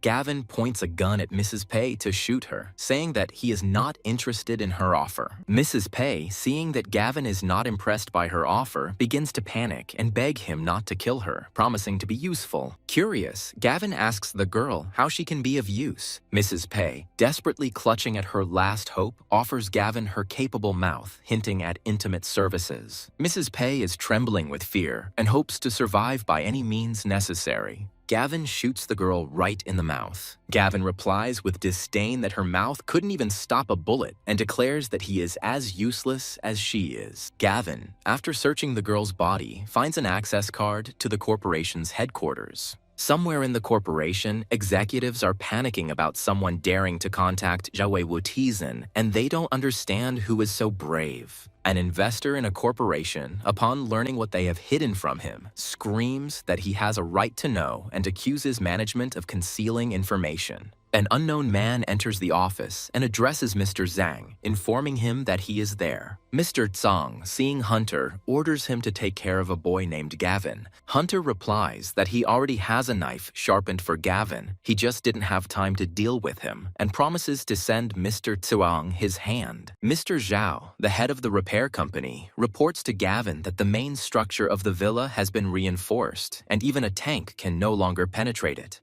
Mr. Zhao reports that the interior and systems repairs will take another week, and Gavin thanks him. An older woman introduces herself as Auntie Lou from the living committee and asks if Gavin has recently moved to their neighborhood. Auntie Lou helpfully notes that Gavin hasn't joined the neighborhood chat yet and suggests he drop by to stay up to date. Gavin agrees, and Auntie Lou, noticing the pile of boxes of materials, asks if he needs them and if she can have them. The protagonist confirms that he really doesn't need the boxes, but apologizes that it's inconvenient to go there now. Auntie Lou offers to take the boxes out herself, but Gavin asks her not to interfere with the renovation. Auntie Lou is offended by the refusal, and Gavin promises to bring the boxes himself this week. Auntie Lou stubbornly refuses Gavin's offer, insisting that she wants the boxes now, afraid that someone will buy them. Annoyed by Aunt Lou's stubbornness, Gavin says, "Damn." Auntie Lou defiantly asks Gavin why he swears at people. Gavin remarks that it's just an urban village and asks what big things could possibly be produced here. Auntie Lou complains about Gavin, calling him rude and disrespectful to adults, that they should help each other. Zach hands the one-eyed dragon 500,000.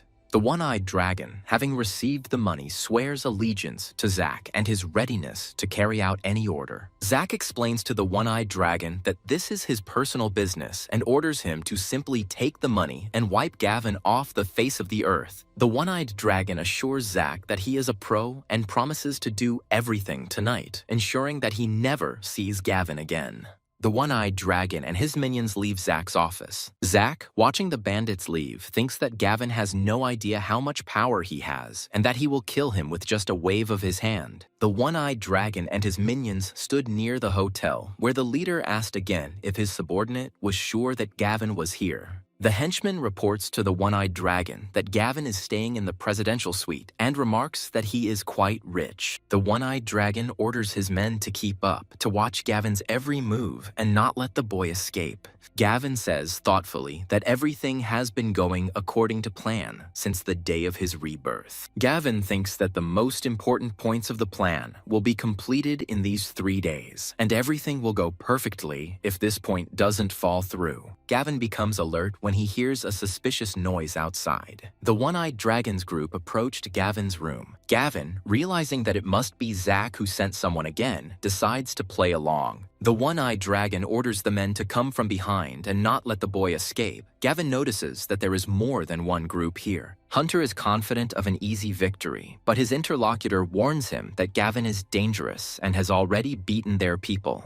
Hunter's subordinate, ignoring the warning, confidently declares that they are better prepared than the previous failures. Hunter orders his men to beat Gavin to death, and when he's dead, cut off his ear and send it to Mr. Jiang. Gavin, noticing the two groups approaching, remarks with a grin that it is a lively day and anticipates fun. The one-eyed dragon's guard, seeing that Gavin has turned off the light, assumes that he has gone to bed and is glad that it is even better that way. Hunter's group went into action. The one-eyed dragon's group and the hunter's group met in the dark and could not see each other. The one-eyed dragon orders his group to stop for a second. The bandits burst into the room and, pointing their guns, order Hunter, since they cannot make out who it is in the darkness, to stand still and not move. Hunter grins and tells the one-eyed dragon, whom he mistook for Gavin, that he shouldn't move, and then attacks him sharply. The one-eyed dragon, angered by Hunter's insolence, shouts that he still dares to threaten him. Hunter ironically remarks to the bandit that he apparently read the wrong script, since he is the one who should be saying those words. The bandit, enraged by the mockery, threatens Hunter, whom he mistook for Gavin, saying that he has a sharp tongue and will now dig his own grave. The bandit, realizing that Gavin is too strong, notes that apparently they are not alone here for this, but still orders him to be killed. The one-eyed dragon shouts orders to his group to kill Gavin. A shootout begins between the two gangs of Hunter and the one-eyed dragon. The one-eyed dragon's henchman panics and reports that Gavin is not alone, to which the boss orders shoot to kill. Hunter's man screams in shock that Gavin has a ton of men, and Hunter orders them to open fire. Gavin, who is in another room and heard the entire shootout, says that they are playing like little children. The one-eyed dragon, breathing heavily, says with relief and glee that they finally dealt with Gavin. Hunter, seeing the one-eyed dragon, asks in surprise what he is doing here. The one-eyed dragon and Hunter, having met, ask each other what they are doing there and find out that they both came to kill Gavin. The one-eyed dragon, realizing that Gavin had outsmarted them, exclaims with annoyance that we have been deceived and Gavin has probably already escaped. Yahello tells Gavin to take it. Gavin asks what it is. Yahello reports that Gavin has been expelled, but he considers it unimportant in the face of the apocalypse. Yahello states that he can't stand the consultant's smug smirk as he gloats over Gavin in the group chat. Gavin calmly replies that it's okay and that he too will be dealt with. The consultant expels Gavin, Wangda gloats, and Gavin remains calm. Gavin doesn't care about the statements of consultant Chiche Dong and Wangda. Gavin, after reading the messages in the chat, briefly and rudely replies to the consultant, sending him to a known address. Consultant Chi Chang Dong, seeing Gavin's answer, becomes furious and shouts that he is an ill-mannered creature and threatens him. Gavin reports the consultant's relationship with Director Lee's wife and is prepared to take responsibility for his words, offering to check the security footage. Yahello, shocked, exclaims that this is exclusive information and asks Gavin how he knew this. Gavin says when the apocalypse happened, he found himself in a school with a counselor, and how his humanity died, he told this story. Qichang Dong demands that the admin close the group and prohibit forwarding messages and orders everyone to pretend they don't know anything. Yahello joyfully exclaims that the consultant has given himself away and promises to immediately post screenshots of the correspondence on the school forum. Gavin calls Yahello to go, saying that there are more important things to do, and he asks with interest what it is this time. Gavin asks Yahello if his father believes him, and he bitterly replies that he doesn't, and that his father is one step away from locking him up in a mental hospital. Gavin promises Yahello that after this important matter, he will go to his father himself, and then he will definitely believe his son. At night, Yahello and the main character came to the urban village. Yahello asks what big thing could happen in an urban village, to which Gavin points ahead and replies, "Here." Yahello, seeing the luxurious house, notes that the house is not bad, and the owner is probably rich. Some man exclaims with annoyance that the drink has run out again. A man with a loaf of alcohol looks at a girl locked in a cage with empty bottles of alcohol lying on the floor. The man glares at the little girl in the cage with obvious hostility. The dirty girl looks angrily at the man, showing that she is not afraid of him. The man, noticing the girl's gaze, rudely orders them not to stare, threatening to gouge out their eyes, and throws a bottle into the cage. A man yells at a girl, saying that he married her mother because the girl was born, the dowry ran out, and he would have to sell the house. The man, with disgust, declares that he will sell his daughter, and even for such a small one as she, they will give enough that it will be enough for several bottles. The man grabs the girl by the hair and shouts for her to come out. A drunken father threatens his daughter that he beat her mother to death for refusing to buy her a drink, and that the same fate awaits the daughter if she disobeys. The girl bites her father on the hand, and he screams in pain. The girl's father, swinging at his daughter, shouts with hatred that she is a finished girl and goes to her mother. Yahello and Gavin burst into the house, and the man is distracted by them. Gavin and his friends stand in the doorway, glaring at the man holding the girl by her clothes. The girl's father, noticing Gavin, rudely asks who he is, to which Gavin coldly answers with a question. Gavin remembers that Feng Kuei is a bandit with teleportation powers, who became a national hero by helping the authorities transport supplies. Gavin continues that when Feng Kuei was sent to rescue the population, he ran away with the supplies, causing millions of people to die of starvation and exposure. Gavin recalls that Feng Kuei did not meet a fitting end, but died in the demon's jaws, and with his death, tons of supplies disappeared. Gavin, looking at the man, thoughtfully notes that there is also a little girl here, but he has not heard of her in his past life. The father, mistaking Gavin for a human trafficker, bargains for his daughter, threatening to sell her to another unless more money is added. Yahello points his finger at Fengke and yells at him, calling him a monster. Yahello furiously shouts at the girl's father that he is worse than a pig and even a garbage dog. The girl's drunken father, not expecting such impudence, asks Yahello why such impudence comes from a simple merchant and threatens to hit him on the head. Gavin replies with disdain that he is not a traitor and will never become one. The girl's drunken father, enraged by Yahello's refusal, threatens to skin him for interfering with his trade. Suddenly, Fengke's leg is shot and his face distorts with pain and surprise.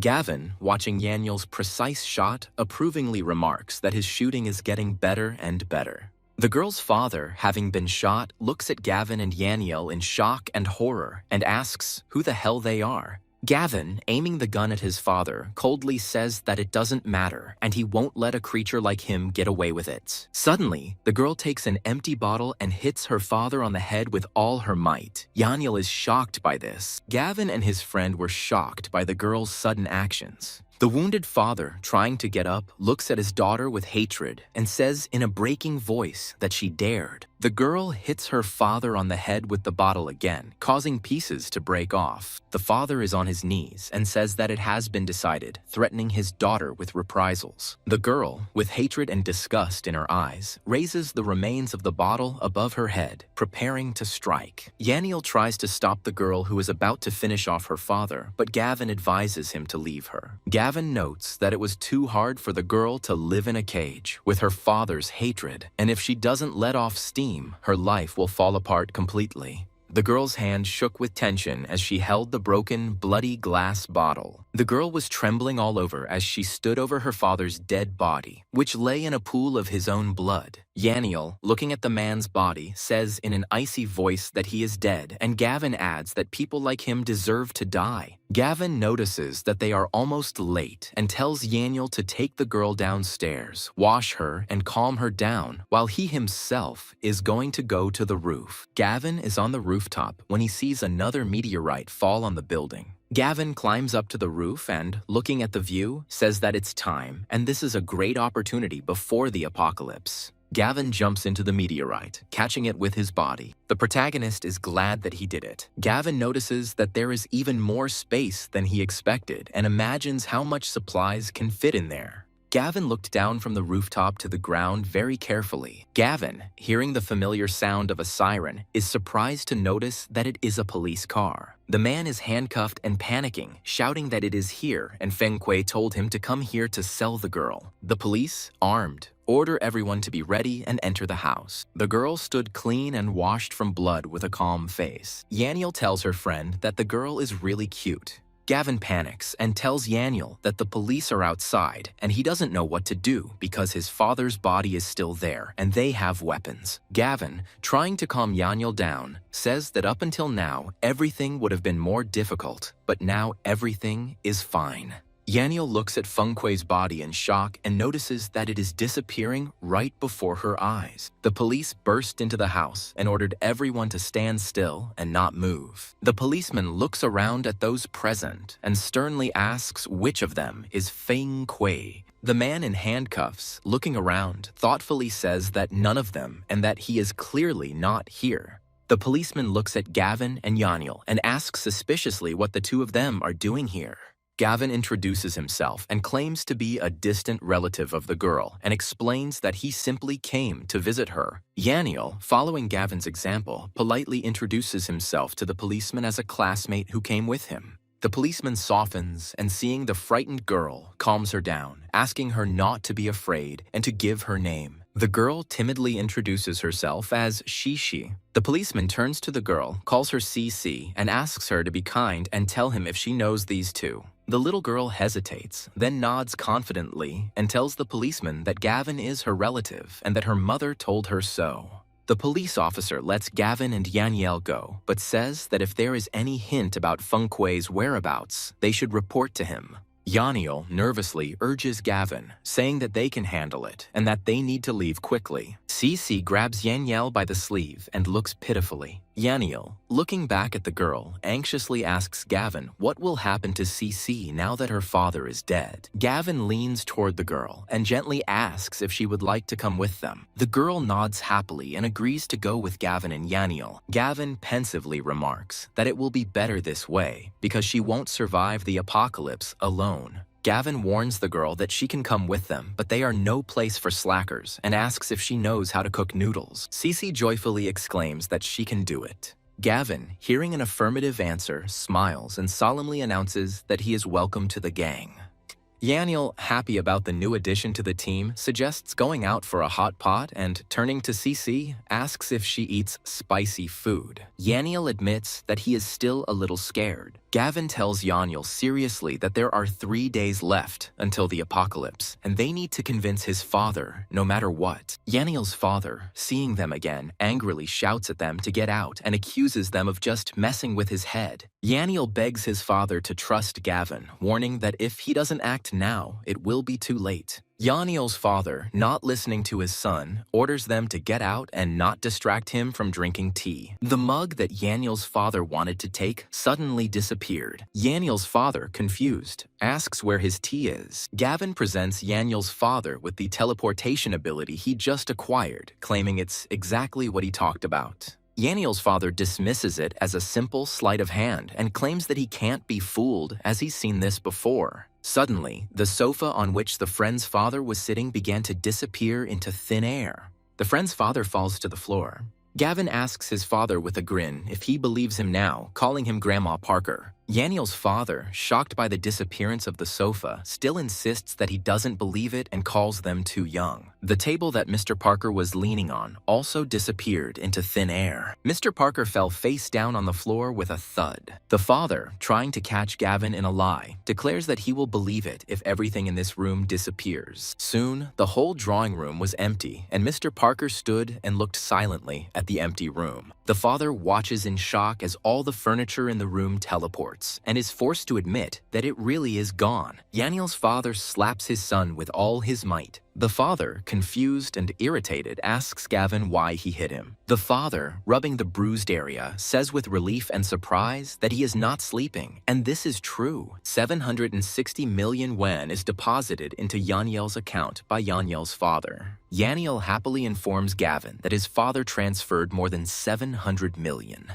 Gavin gives the order to split up. Yahello buys warm clothes and supplies, and he himself goes to inspect the villa and plans to buy weapons. Gavin returned to the cottage to accept the completed project. Mr. Zhao proudly reports that the construction of the villa is completely completed and the project is carried out exactly according to the drawings. Gavin thanks Mr. Zhao for his hard work and expresses his complete satisfaction with the result. Mr. Zhao assures that with supplies, Gavin will be able to survive in this shelter for the rest of his days, even during the apocalypse. Gavin promises to transfer the remaining amount as soon as possible, and Mr. Zhao agrees. Gavin calls out to Mr. Zhao, and he turns around. Gavin warns people not to leave their homes for the next 2 days, urging them to stock up on food and stay home. Mr. Zhao is surprised when he asks if there is a typhoon approaching them, and Gavin states that yes, it is the strongest one in a century. Mr. Zhao, having received instructions, agrees that this is a good opportunity to rest, admitting that he is very tired. Trucks with provisions and other supplies arrived at Gavin's cottage. Yahello proudly reports that he has brought supplies, assuring that they contain only the best and most expensive ones. Gavin orders everything to be brought to the villa, promising to place the supplies in the safest place. A neighbor watches the line of trucks and wonders why Gavin needs so much stuff, whether he is planning to open a store. A little girl capriciously asks her grandmother for a lollipop.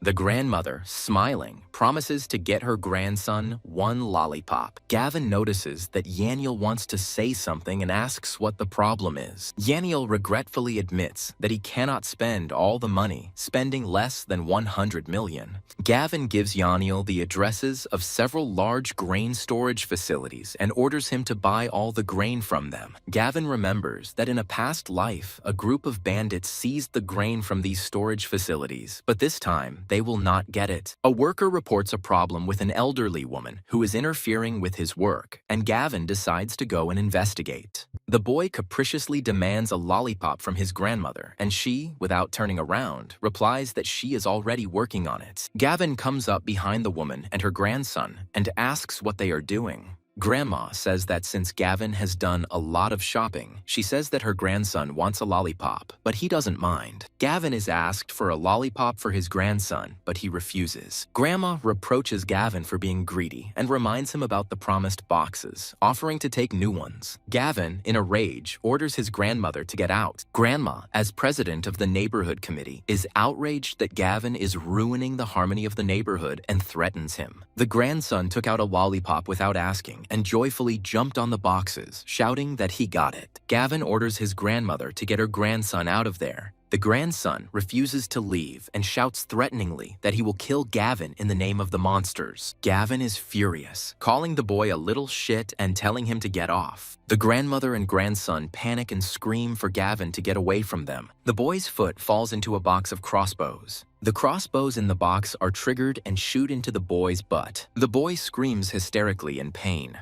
The grandmother looks in horror at her crying grandson, who complains of severe pain in his butt. Gavin says, with a malicious smile, that he was glad to serve. The grandmother demands compensation from Gavin for her grandson's injury and promises to get even with him. Xenia Scott was passing by with a friend and saw Gavin's yard through the fence. The neighbor watches what is happening with bewilderment and wonders what Gavin is up to. Xenia's friend remarks that Gavin must be crazy to load everything in such heat. Xenia indifferently replies that Zach will take care of Gavin and calls her friend to go to the salon. Yahello proudly reports that all the money has been spent and the grain will last for a long time, even if he eats only it. Gavin offers to pick up Tsui Tsui after they meet her. Gavin asks Tsui Tsui how things are going at work at the logistics park. Tsui Tsui happily announces that she has been promoted to warehouse supervisor and asks how much longer she will have to work there. Gavin says she can quit tomorrow, and Tsui Tsui is happy and says she will resign right now.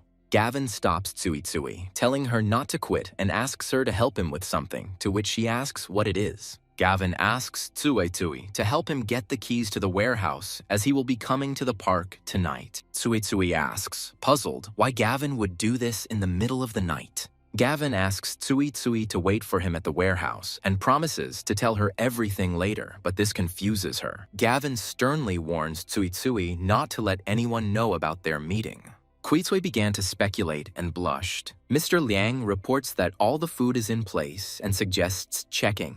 Gavin asks Mr. Liang and his men to leave, leaving behind the keys to the granaries. Yahello notices that everyone has left and it's time to get down to business. Gavin uses the storage ability to collect supplies inside.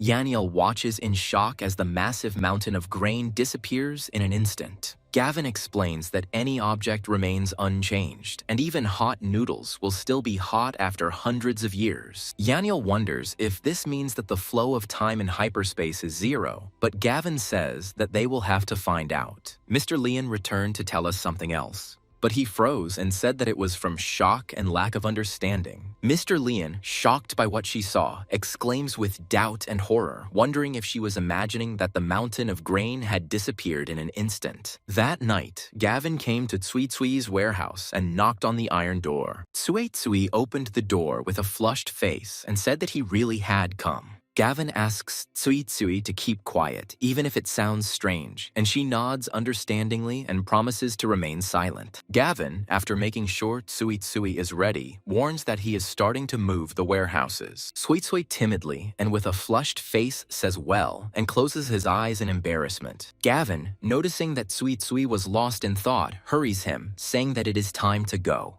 The girl dies and starts running after Gavin in complete confusion. Gavin and the girl came to the warehouse supplies. Gavin says that after this batch is collected, the accumulated resources will reach astronomical proportions. The supplies completely disappeared from the warehouse as if they had never been there. Tsuikui exclaims in horror, not understanding what is happening. Tsuitsui, realizing that Gavin did all this, asks him about it with disbelief. Gavin, seeing Tsuitsui's confusion, promises to explain everything later and calls her to collect materials from other warehouses. Tsuitsui asks in confusion what they are doing in the observation room. Gavin explains that they are disabling CCTV cameras to cover their tracks. Having finished with the cameras, Gavin urges Tsuitsui to return, promising to explain everything. Tsuitsui and Gavin return to the villa. Cici, carefully handing Queequeg a cup of tea, calls her little sister and wishes her a pleasant tea party, to which she thanks the girl.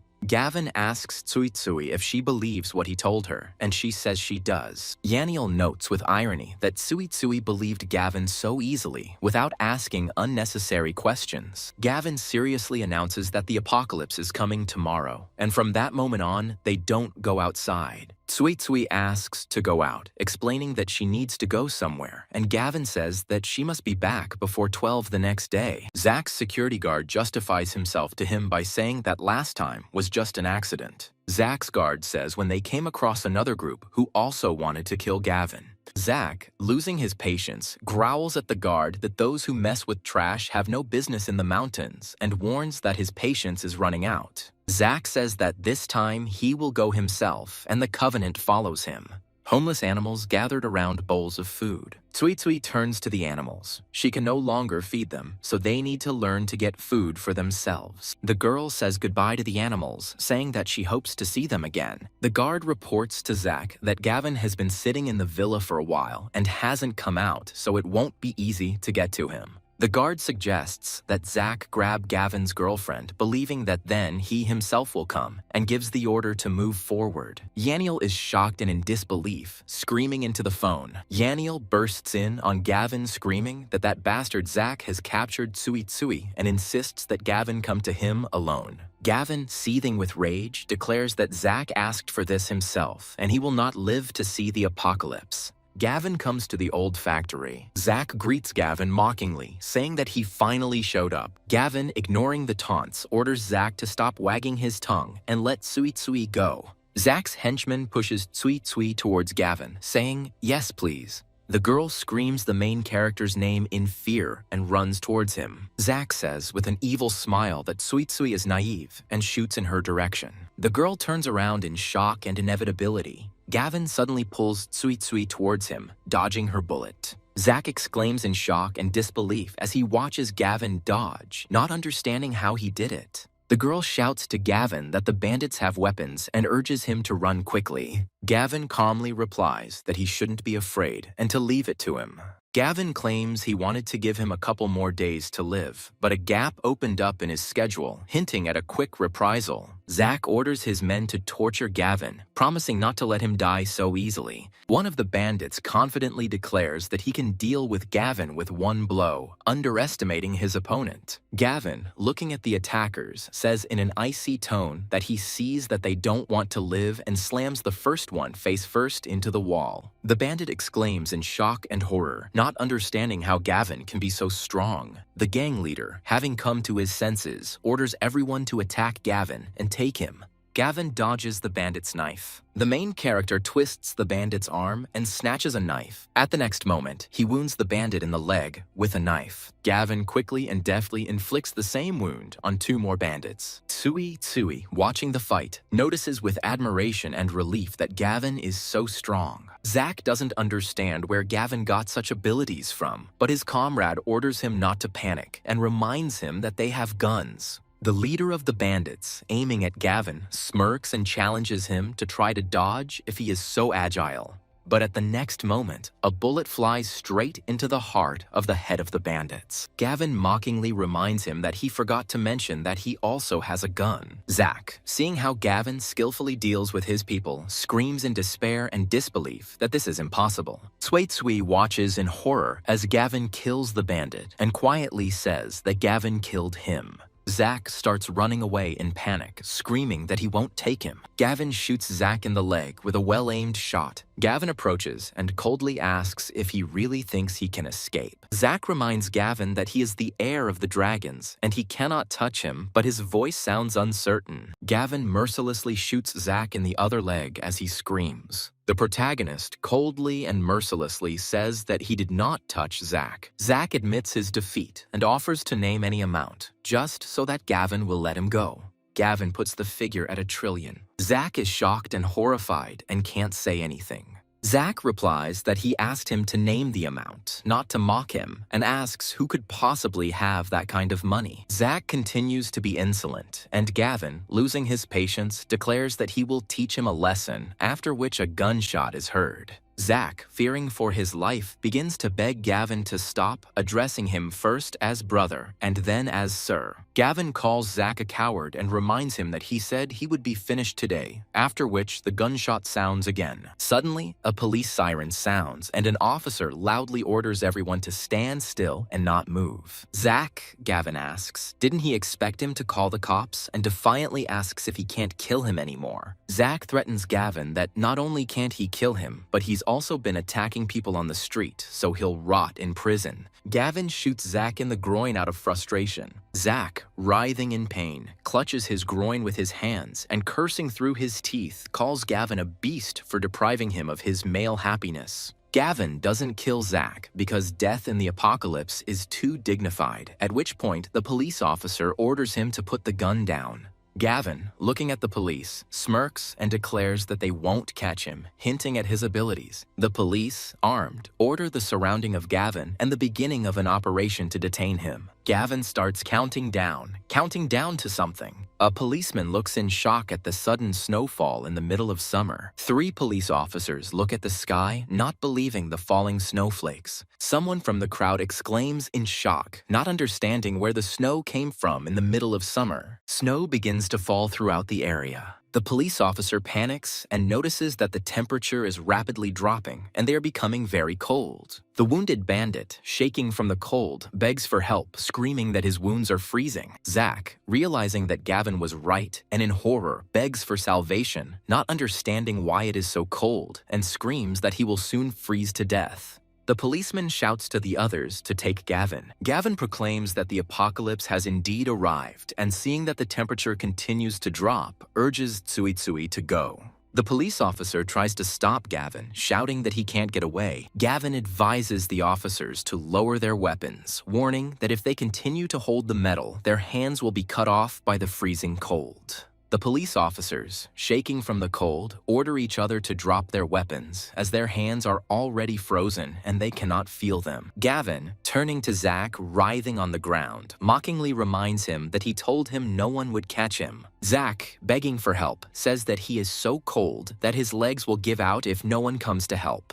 Gavin stands up, grins, and wishes everyone a happy apocalypse before disappearing into the snowstorm. People on the streets are discussing the abnormal weather, fearing they will freeze to death, calling it a once-in-a-millennium disaster. Tsuitsui admits that everything turned out to be true, but Gavin warns that this is just the beginning and the situation will get even worse. Tsuitsui anxiously asks Gavin how long the apocalypse will last. Gavin answers Tsuitsui's question that he doesn't know how long the apocalypse will last. Gavin remembers that in his past life, he died a year after the apocalypse began, and there was no hint that it would end. People in a store, ripping clothes off hangers, ignore the seller's threats to call the police because without them, they will freeze to death. Tsuitsui notices that people are already stealing clothes and fears that crimes will start soon, but his Gavin says that things will get worse. Bandits, armed with knives, order passers-by to hand over their clothes, threatening to kill them. Gavin, looking at the bandit threatening him with a knife, says in an icy tone that then this will be his dying wish. The bandit shouts that he has a knife, and Gavin still dares to ask for trouble, to which the other one replies that he is asking for trouble and orders him to go ahead. Gavin quickly and decisively knocks out one of the bandits. He puts a gun to the second bandit's head. The bandit froze in shock. Gavin quickly neutralizes the bandit, and with a cold grin, asks again if he really is asking for trouble. The bandit, looking at the gun in Gavin's hand, mumbles that it's not like that at all and ingratiatingly calls him boss, assuring him that Gavin is not at all impudent. Gavin's villa was covered in snow. Yaniel devours his hot pot and, looking at the terrible snowfall outside the window, says with a feeling of deep satisfaction that this is the life. Gavin, sitting at the table, sternly orders everyone to remember from this moment on not to step outside the door. The TV is reporting unprecedented cold, the temperature is dropping, the snowfall seems to be endless, and it is recommended to keep order. Gavin notes that the neighborhood chat has never been as lively as it is now. Residents of the area are panicking over the unusually cold weather in midsummer, complaining that they are sleeping under 3 down blankets. A fortune teller and a lawyer in a chat advise everyone to stock up on supplies, warning of an impending disaster. Auntie Liu calls on everyone to trust the country, claiming that this will soon end, and asks not to create problems for society by panicking. Gavin looks at Auntie Liu's messages with a mocking smile. Gavin wrote a message that he advises that if you are going to buy, then buy in bulk.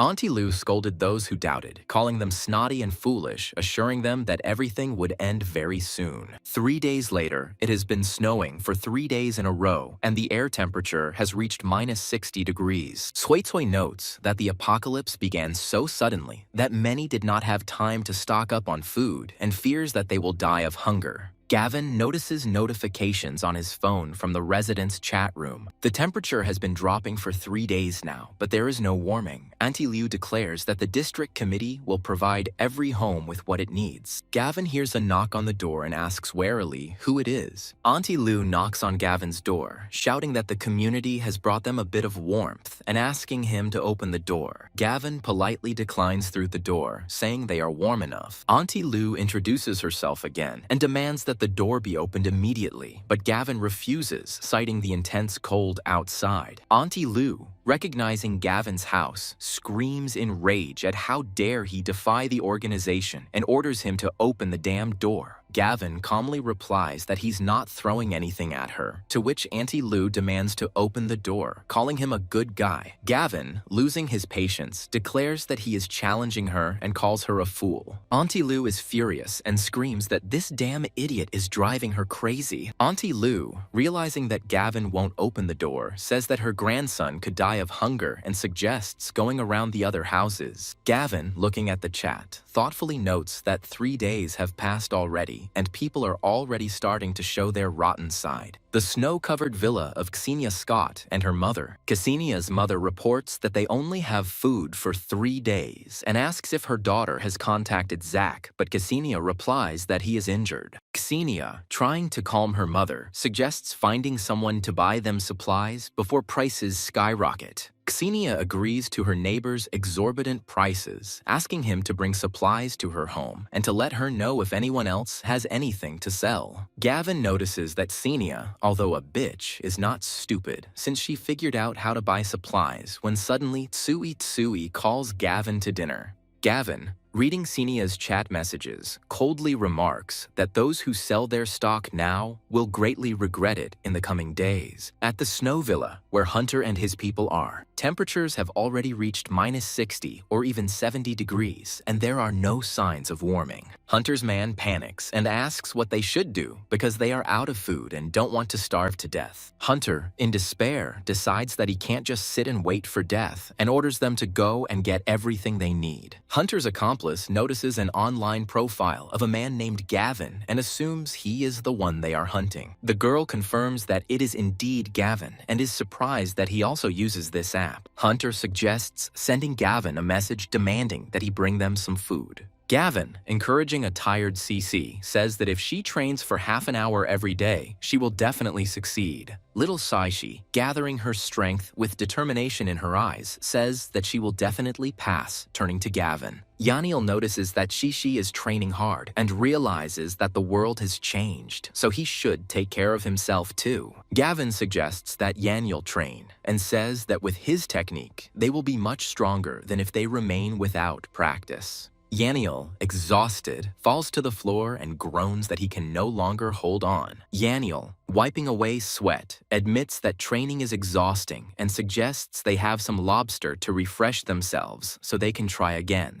Suddenly, a message comes on Gavin's phone and he looks at the phone in surprise. Hunter's henchman contacts Gavin and rudely states that Hunter said that if Gavin is smart, he will bring them food himself. Gavin looks at his phone with a laugh and writes. Gavin coldly replies that he will tell Hunter that he is a dumbass. Gavin is surprised to notice that the timeline has changed. As in his past life, Hunter and his group lived in the neighborhood society, not Jingbi. Hunter asks his man if Gavin responded. The henchman reports to Hunter that Gavin has responded, and Hunter asks what it is. His henchman replies that Gavin called him a dolt. Hunter, enraged by Gavin's response, orders his men to take up arms, go and kill him. Over the past few days, Xenia Scott's villa has become so covered in snow that huge layers of snow have accumulated on the roof. Xenia's mother complains that the food will run out in 2 days and asks if there is any news from Zach, to which Xenia replies that Zach is busy. Mother Xenia recalls the many trucks that delivered supplies to Gavin's house and wonders about the scale of his stockpiles. Xenia, remembering the past, thoughtfully says that, as she remembers, it was decent and trucks would deliver something to his house every now and then. Xenia's mother suggests that Gavin knew about the apocalypse, but Xenia claims that it was just a snow disaster. Xenia's mother suggests that her daughter not let Gavin's supplies go to waste if Zach doesn't show up soon. Xenia confidently answers her mother that she knows what to do and will get them supplies herself. Hunter's company, having arrived at Gavin's house, points to it and says that Gavin lives here. Yahello noticed on the camera screen that they had guests. Gavin reassures Yahello, saying that there is no need to panic. It is Hunter and his henchmen. Hunter, approaching the door, shouts loudly and demandingly at Gavin to open it. Gavin, without opening the door, coldly orders Hunter to get out, declaring that he is not welcome here. Hunter, not receiving an answer, furiously threatens to break the door down to hell, and then it will be too late to beg for mercy.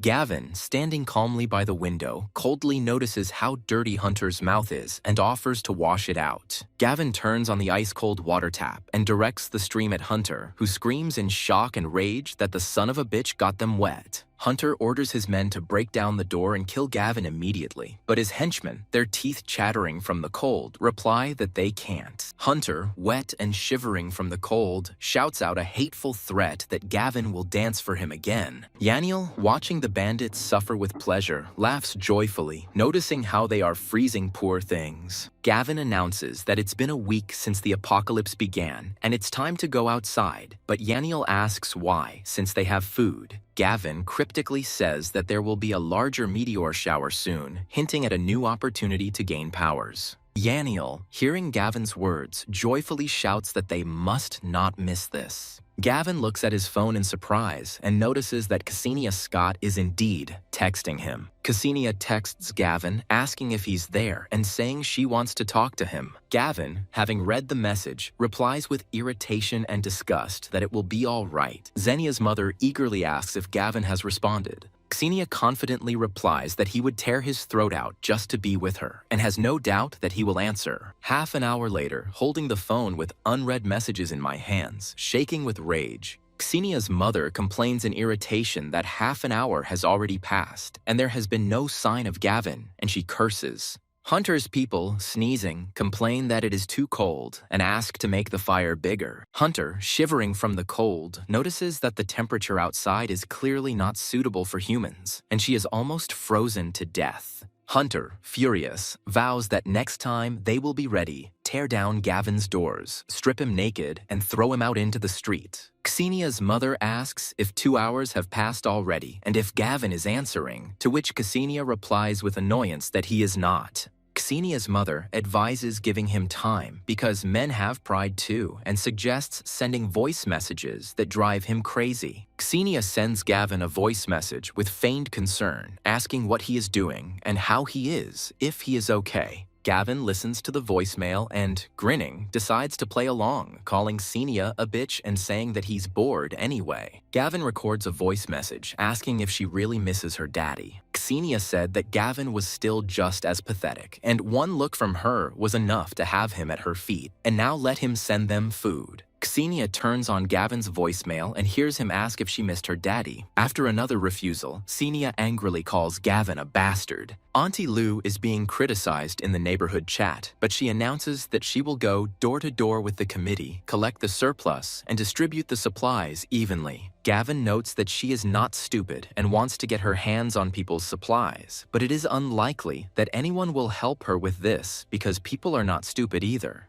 Yahello notices that it is already quite dark and it is time to go out. Gavin makes the announcement and orders everyone to get ready to go, including Tsuichui and Shiche, who he tells to put on warm clothes and come with them. Gavin thinks the meteorites will hit a residential area, but he's not sure which corner, so the more people there are, the higher the chance of catching one. Yahello, going outside for the first time since the apocalypse began, complains of the bitter cold. Gavin announces that 2 meteorites will fall today and orders everyone to keep their eyes peeled and head straight for one as soon as they see one. Auntie Lou announces that the district committee is collecting supplies to support the population and calls on everyone to cooperate. Auntie Lou laments that the food she collected is already gone and her grandson is hungry again, so she needs to find more food urgently. Yahello, seeing how Auntie Lou goes around the houses, indignantly remarks that she has no conscience at all. Auntie Lou's assistant, noticing Gavin on the street, asks if it is him. Aunt Lou replies with hatred that he is, and now they will get even with him for last time. Auntie Lou tells Gavin and his company to stop. Gavin stops and asks if there are any problems. Auntie Lou confidently states that she saw with her own eyes a pile of trucks and boxes outside Gavin's house. To which Gavin replies, "So what if there were a bunch of trucks?" The committee members exclaim that since he has food, they order that all supplies be immediately handed over to the district committee. Gavin asks why he should do this, to which Auntie Lou replies that it is an order from the committee for the sake of everyone in the area. Gavin refuses, claiming that his supplies are none of their fucking business, and Auntie Lou yells at him for his behavior. Gavin, losing his patience, asks who she is to lecture him, a curmudgeon, and declares that it is her challenge whether he should improve or not. Auntie Lou, on behalf of the neighborhood committee, condemns Gavin for the youth being too rude, to which Gavin replies that he doesn't care. The committee members, seeing Gavin leaving, panicked and ordered him to stand still. Auntie Lou threatens that Gavin will not leave until he gives them the supplies. Yahello is furious and slaps Auntie Lou, causing her to fall to the ground. Aunt Lou, indignant and shocked, says how dare he and orders them to be taken, hinting at her people. Cece notices the meteorite and points at them to tell Gavin. Gavin shouts in a hurry to run after them as quickly as possible. Auntie Lou's assistants icily declare that none of them will leave. Gavin quickly pushes his assistants back and runs quickly towards the meteorites. Yahello, noticing the falling meteor, remarks with a grin that here is a wonderful opportunity. The meteor flies past him as if it were alive and flies on, and Yahello falls face down into the snow. The meteor headed straight for the confused and frightened Shishi. Yahello exclaims in shock as he watches the meteor fly straight towards Shishi. The meteor is absorbed into the girl's body with a bright light. CK runs up to Chiti in alarm and asks if she is okay. CC, shaken but unharmed, replies that it seems the meteor hit her directly. Tsui, seeing the second meteorite, shouts that another one is flying. Gavin orders the boys to run after him. The committee members shout at them to stand still, and don't they think they hit the old lady and will just leave. The meteor crashes into the ground with a golden flash, leaving behind a deep crater. Yahello notices, to which Gavin explains that it usually enters the body, and if it hits the ground, it means it is a valuable item. Yahello, seeing the red stone, exclaims in amazement that it looks like amber and does not understand what it is. Gavin, seeing a red stone that has fallen from the ground, exclaims that it must be a very valuable thing and rushes towards it. Gavin explains that the effect of this stone when taken internally is that it can increase resistance to cold. Yahello cries out that this is wonderful in the ice apocalypse, after which Gavin calls everyone to come back. Auntie Lou and her henchmen shout at each other that they cannot survive without food and demand that they be given money immediately. Gavin nonchalantly tells them they're idiots. The neighborhood committee member exclaims that he is challenging their authority, but Auntie Lou suggests collecting supplies from other houses. On TV, they are reporting that this is a disaster. Rescue operations are being carried out, and all citizens are asked to take part in the operations. There is a cracking sound and the lights in the house go out, to which Yahello exclaims that the TV has gone out. Gavin says it's normal. It's 10 days since the apocalypse and the power grid is overloaded, but they have enough power to last. Tsuitsui says that with the power outage, the heaters won't work and it will become increasingly difficult to survive. Yahello stops her, saying that compassion is, of course, good, but there is no need to be naive. This is the apocalypse, to which she nods understandingly. Gavin asks Cece with concern how she feels with the meteor inside her body. She happily answers that she feels much better than before.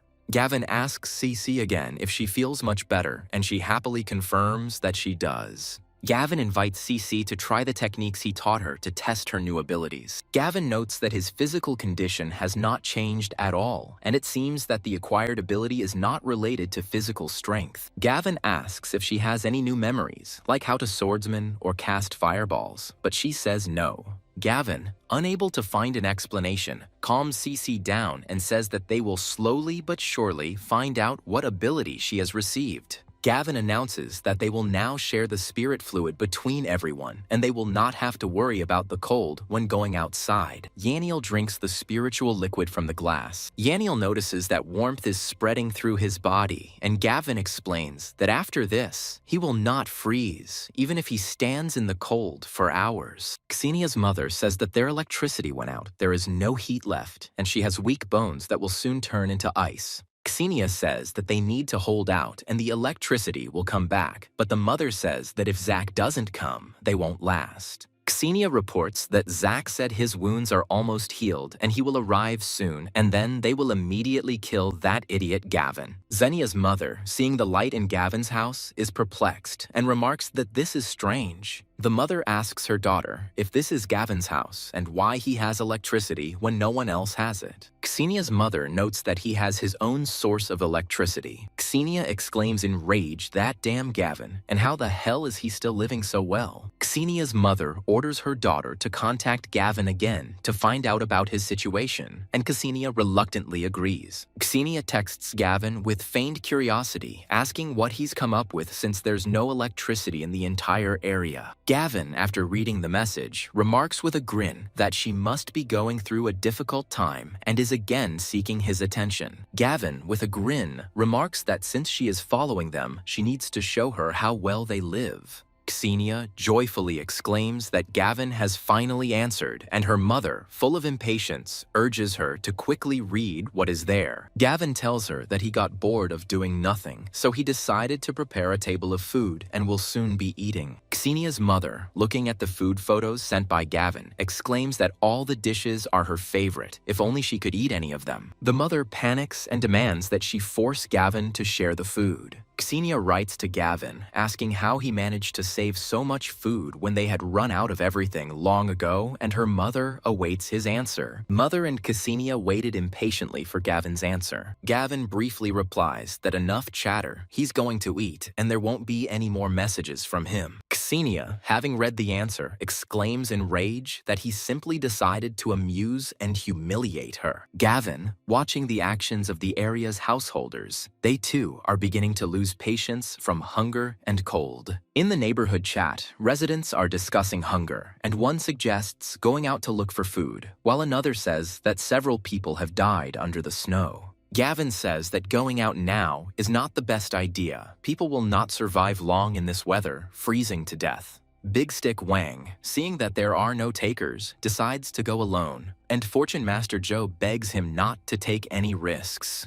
Hunter's men are panicking and reporting that food is running low and that if this continues, they won't last even a couple of days. Hunter's henchmen demand that something be done because they can't sit and wait for death and suggest finding a way to get food. Hunter, after weighing the risks, decides that it is too cold and dangerous to leave the area, so they will not go anywhere. Hunter suggests robbing Aunt Lou since she was collecting supplies from houses in the area. Auntie Lou, carefully feeding her grandson, coaxes him to eat, assuring him that they have plenty of food that she collected from houses in the area. The grandson, being greedy, shouts that his grandmother should not dare to eat it because it's all for him. Auntie Lou meekly replies that she won't eat it, and that's all, persuading him to eat a couple more spoonfuls. Auntie Lou heard someone knocking and asked who was there. Hunter, approaching Aunt Lou's house, knocks loudly and shouts for her to open up. Auntie Lou asks what this Hunter brat is doing here. Hunter threatens to blow the door to hell if she doesn't open it. Auntie Lou shouted at her grandson to quickly hide the food, to which the grandson ran in fear to hide it. Hunter, losing patience, decides to go in himself and breaks down the door. Having burst into the house, Hunter's henchman, seeing mountains of food, exclaims in shock and admiration, looking at it. Hunter orders his henchmen to take all the food they see. Auntie Lou shouts at the robbers that they have no right to take her things because she is the president of the district committee, and this is a crime. Hunter smirks and counters that she only acquired these things recently, hinting that she stole them from her neighbors. Hunter's henchman, with a box in his hands, pushes Aunt Lou. The aunt rushes at Hunter's people with fury and screams. Hunter's henchman pushes Aunt Lou so hard that she falls to the floor. Auntie Lou's grandson screams hysterically that it's all hers and threatens to kill them in the name of light. The henchman, in a rage, hits the boy, shouting, "Bastard, you're looking for death." Seeing this, Aunt Lou screams, calling for her grandson. Hunter orders the wooden furniture for the fire to be taken away, and his assistant admiringly calls him a genius. Auntie Lou screams in despair and horror that the bastards hit her grandson. Ksenia's mother advises her daughter to contact Gavin again, as guys get weak from girls' sweet words, and Ksenia agrees. Ksenia writes to Gavin with cloying affection that she misses him and whether she can come and see him. Ksenia happily tells her mother that Gavin answered okay. Ksenia, while getting dressed, tells her mother that he is still just as weak as ever and that all she has to do is say a few kind words and he will be at her feet again. Ksenia, approaching Gavin's house, shouts loudly for him to open the door and introduces herself. Gavin, without opening the door, coldly asks again, "Who is it, you?" ignoring her. Ksenia, offended, shouts that it is she, Ksenia Scott. Gavin, watching the frozen Ksenia through the camera, greets her ironically and asks what she forgot. Ksenia, her teeth chattering from the cold, begs him to open the door, saying that she came to see him and that she is freezing. Gavin, with an icy grin, asks Ksenia why she thought she could come to him and who gave her that right anyway. Ksenia reminds me that he sent the message himself, and he replied, "Okay." Gavin, boredly scrolling through his phone, coldly replies to Ksenia that she must have made a mistake and advises her to reread the correspondence again.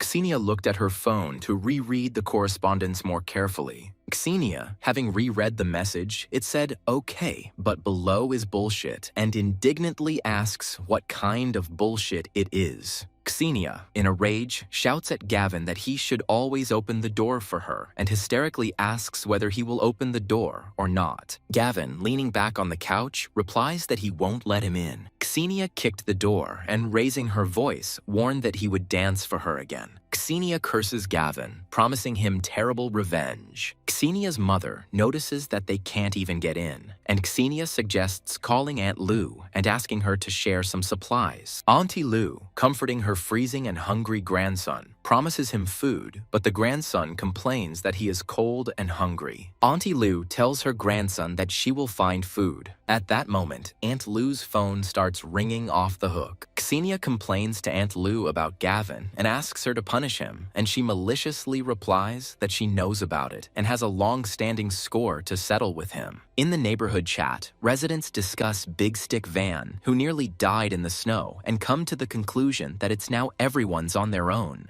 Gavin says that almost half a month has passed since the beginning of the apocalypse, and it is time to test humanity. At this point, Gavin is frozen in shock by the new messages. Auntie Lou accuses Gavin of being the only one with plenty of supplies, but he doesn't intend to do anything about it. Gavin remarks ironically that she has decided to turn the entire neighborhood against him and is not going to give in. Auntie Lou demands that Gavin share his supplies, promising in exchange a certificate from the committee and permission to officially live here. The aunt looks at her phone at the messages from her neighbors, who are shocked by this information. Gavin remembers that in his past life, his kindness was taken advantage of, and his supplies were simply stolen, so he won't do it again this time. Auntie Lou threatens to ruin the door with paint and curse him every day, then calls on the villagers to follow her and take everything from him. Yahello stood in the kitchen and talked on the phone, telling his dad not to worry and that he understood everything. Gavin asks Yahello what happened. Yahello tells Gavin that his father called and said that there is complete chaos and many people are looting and vandalizing houses. Gavin calmly points out that this is normal and it will get worse. Yahello says they've stocked up, but if anyone breaks in, Gavin asks if he wants to go check on them. Yahello, remembering that he had drunk the liquid and that the extreme cold was no problem for him, enthusiastically volunteered to go. Gavin, wanting to help, says that he will go with them since she has a snowcat there, and it will be easier. Auntie Lou, having gathered a crowd, loudly knocks on Gavin's door and demands that he open it. Gavin and Yahello are shocked to see that Auntie Lou is really persistent and has brought a whole crowd this time. Neighbors, looking at Gavin's house, note with envy that he not only has electricity but also steam coming out of the pipes, and it's really warm there. Yahello notes with alarm that they came for food, but Gavin grins and says let them dream. Auntie Lou demands that Gavin hand over the supplies so that the district committee can distribute them among everyone and orders the door to be opened immediately. Gavin looks around the assembled crowd with disdain and coldly remarks that this pathetic bunch is now everything. Auntie Lou says she is the president of the neighborhood committee and represents the interests of all homeowners and demands that the door be opened. Gavin, remaining icy calm, refuses to open the door and invites them to come in themselves if they want. Auntie Lou says she was prepared for Gavin's refusal and orders professional burglar Mr. Lee to pick the lock. The neighbors are discussing how, as soon as the door opens, they will be able to warm up and eat, and their mouths are watering at the very thought. Mr. Lee admits that he has never seen such a lock. It is not an ordinary one, but a special, anti-theft, multi-level one.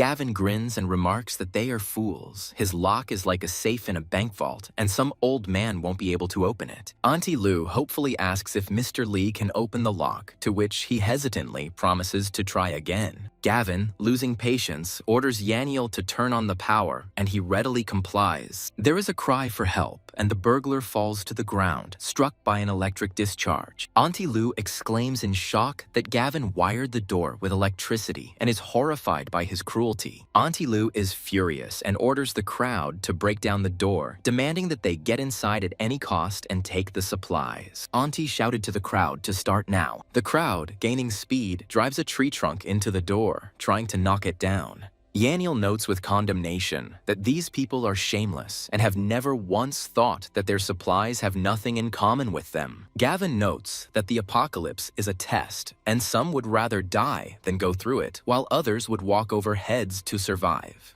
Auntie Lou's man says that they are exhausted and without strength. The neighbors, unsuccessfully trying to knock down the door, disappointingly inform Aunt Lou that the door is very strong and they cannot break it down. Gavin, with an icy grin, says that they are exhausted and now it is our turn to shit, hinting that it is his time to act. Yahello pressed the button with glee and said that the heat had started. Auntie Lou, in a rage, orders the crowd to continue breaking down the door, declaring that she doesn't believe they can't break it down. Yahello suddenly pours a bucket of sewage onto the crowd. The neighbors were shocked by the unexpected watering. Auntie Lou screams in shock and rage. How dare he pour water on them? People run away from the door in horror and disgust, screaming that it's not water, but toilet flush, and that the smell alone makes them sick. Auntie Lou yells that she's not finished, to which Gavin replies that she should keep cursing because there are still enough surprises. The crowd decides to leave to avoid getting even colder, but one of them indignantly calls Gavin a fool. The girl tells Hunter that Aunt Lou's raid on Gavin's house failed, and they returned covered in toilet waste. Hunter admits that Gavin has aces up his sleeve and defended himself well, and the girl adds that this means, indeed, a lot of supplies. The girl declares that Gavin shouldn't be written off, and as soon as they break into his place and take everything, they will be able to live happily ever after. Hunter reminds him that he and Gavin have their own showdown, and he won't just leave him like that. He just needs to prepare properly. Xenia, shivering from the cold, complains to her mother that Auntie Lou screwed up and she froze to death. Xenia, losing hope, says that she called Zach again. Zach asks if everything is okay with her and why she is calling again, to which Xenia asks when he will come for her because she is so cold.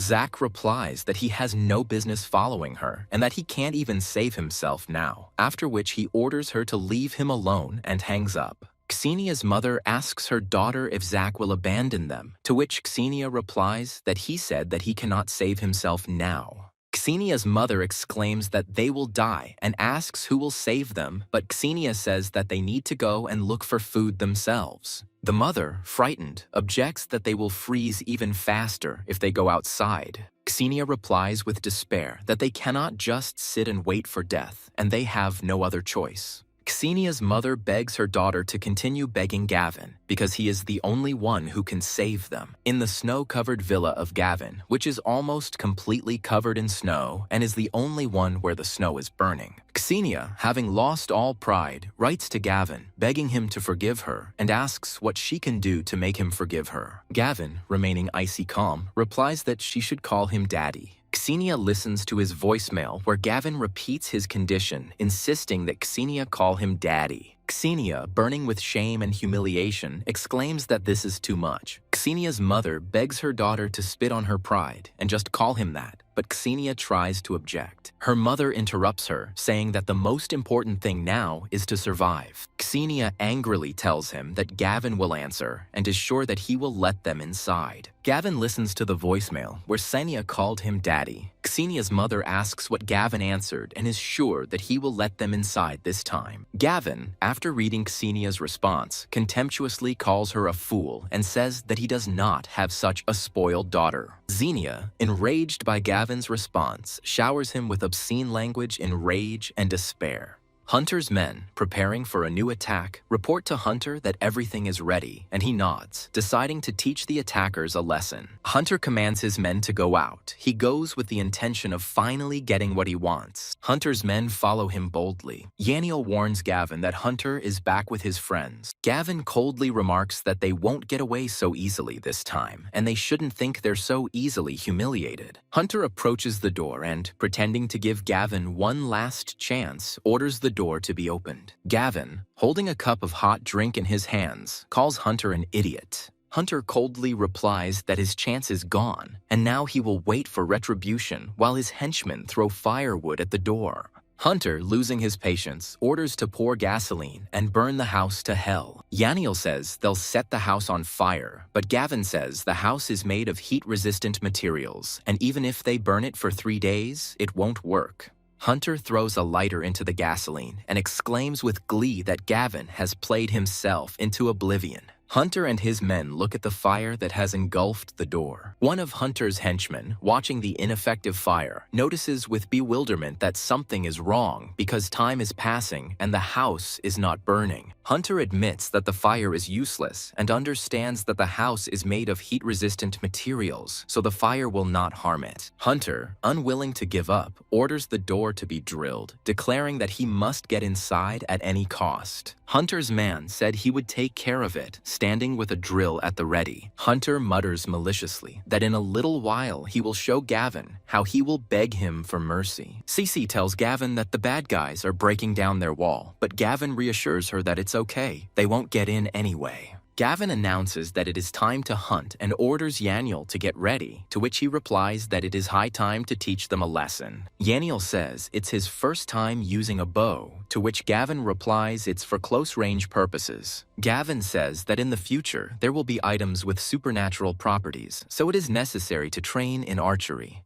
Hunter asks his henchman with interest if he is succeeding, watching him drill. Hunter's henchman, drilling into the wall, suddenly stops and reports that something is wrong, to which Hunter asks what it is again. The henchman says he can't go any further because there's something in the wall, and Hunter moves him aside to take a look for himself. Hunter, seeing the steel plates, exclaims in shock and disbelief that Gavin has seriously strengthened the house. Hunter doesn't understand how they can get through because it's impossible. At this moment, Hunter's henchman is shot with a bow. Hunter, hearing cries for help from his men, realizes that Gavin has outplayed them and, in a panic, shouts for them to quickly get to cover. Hunter, retreating in rage and helplessness, swears that even if he does not kill Gavin, he will not let him live so easily. Hunter's men and Hunter himself are shot with bows and arrows. The wounded Hunter, bleeding, begs for help, and Hunter, ordering a retreat, hastily leads away the remnants of his gang.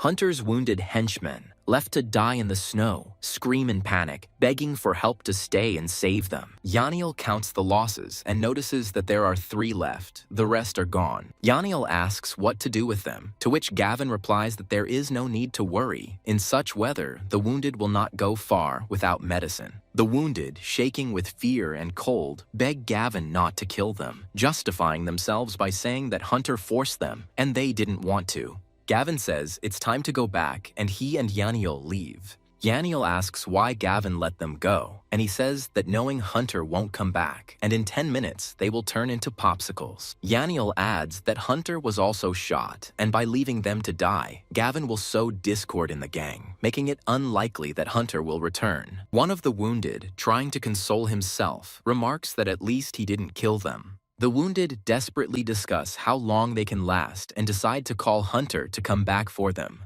The wounded man calls Hunter and begs him to come back and save them as they are seriously injured, and Hunter coldly asks where they are. The wounded man replies that they are at the entrance to Gavin's house, and at that moment the sound of gunshots is heard, after which the connection is cut off. The wounded man's comrade asks in horror what happened, to which he replies that Hunter asked where they were and then hung up. The wounded man exclaims in shock that he abandoned them. The wounded man, realizing this, in rage and despair, showered him with obscene language, shouting that he had risked his life for him, and he had abandoned him. The wounded man, realizing that he can only survive with Gavin's help, begs him to come to him and ask for help. The wounded crawl to Gavin's door and cry out pleadingly for him to save them, promising to become his servants as they freeze to death. Hunter demands to pull out the arrow faster. The guy, pulling the arrow out of the wounded man's shoulder, persuades him to be patient for a little while, and he, biting his lip, lets out a muffled cry. The girls standing to the side thoughtfully say that Hunter lost again. The girls argue that they underestimated Gavin too much. Hunter, seeing the girls standing, orders them to bring boiling water to wash the wound. The girls tell Hunter not to worry. They are already on their way. Jolene exclaims in despair that Gavin is clearly too much for Hunter and asks her friend what they should do. The girl replies that they need to come up with a backup plan because they can't live on Hunter alone.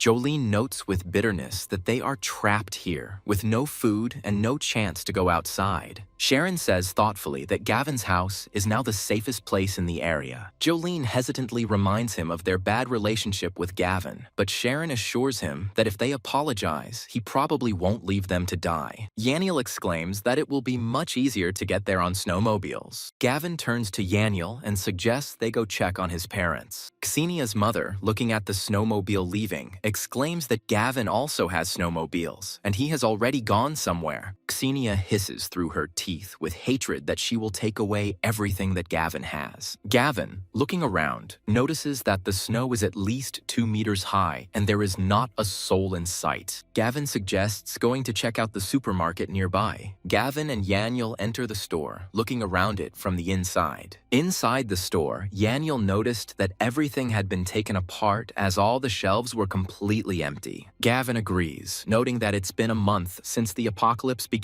and everyone is already running out of food. Yahello, noticing a sharp shadow behind Gavin, shouts for Gavin to be careful. Gavin reacts quickly and kicks the shadow with his foot, causing the man to drop the bat. Yahello, in a rage, shouts that he dared to attack them and he will kill him, and the guy, choking, begs him to wait and not do it. The man, out of breath, explains that he had no choice and needed to feed his family. Yahello asks the man again what exactly he means by family. A man shouts for the family to come out, and a child and a woman appear around the corner. A woman stood there, pregnant in the late months, with a little boy and a girl clearly younger than the boy next to her. The man says his wife is pregnant. They have 2 small children. They have already eaten all the food and are on the verge of despair. Gavin coldly points out that if they had no choice, they could have asked them to share their food rather than attack. The man doesn't know what to say to Gavin's words and looks at the floor with an incomprehensible face. The woman, falling to her knees, begs for mercy and asks to let them go.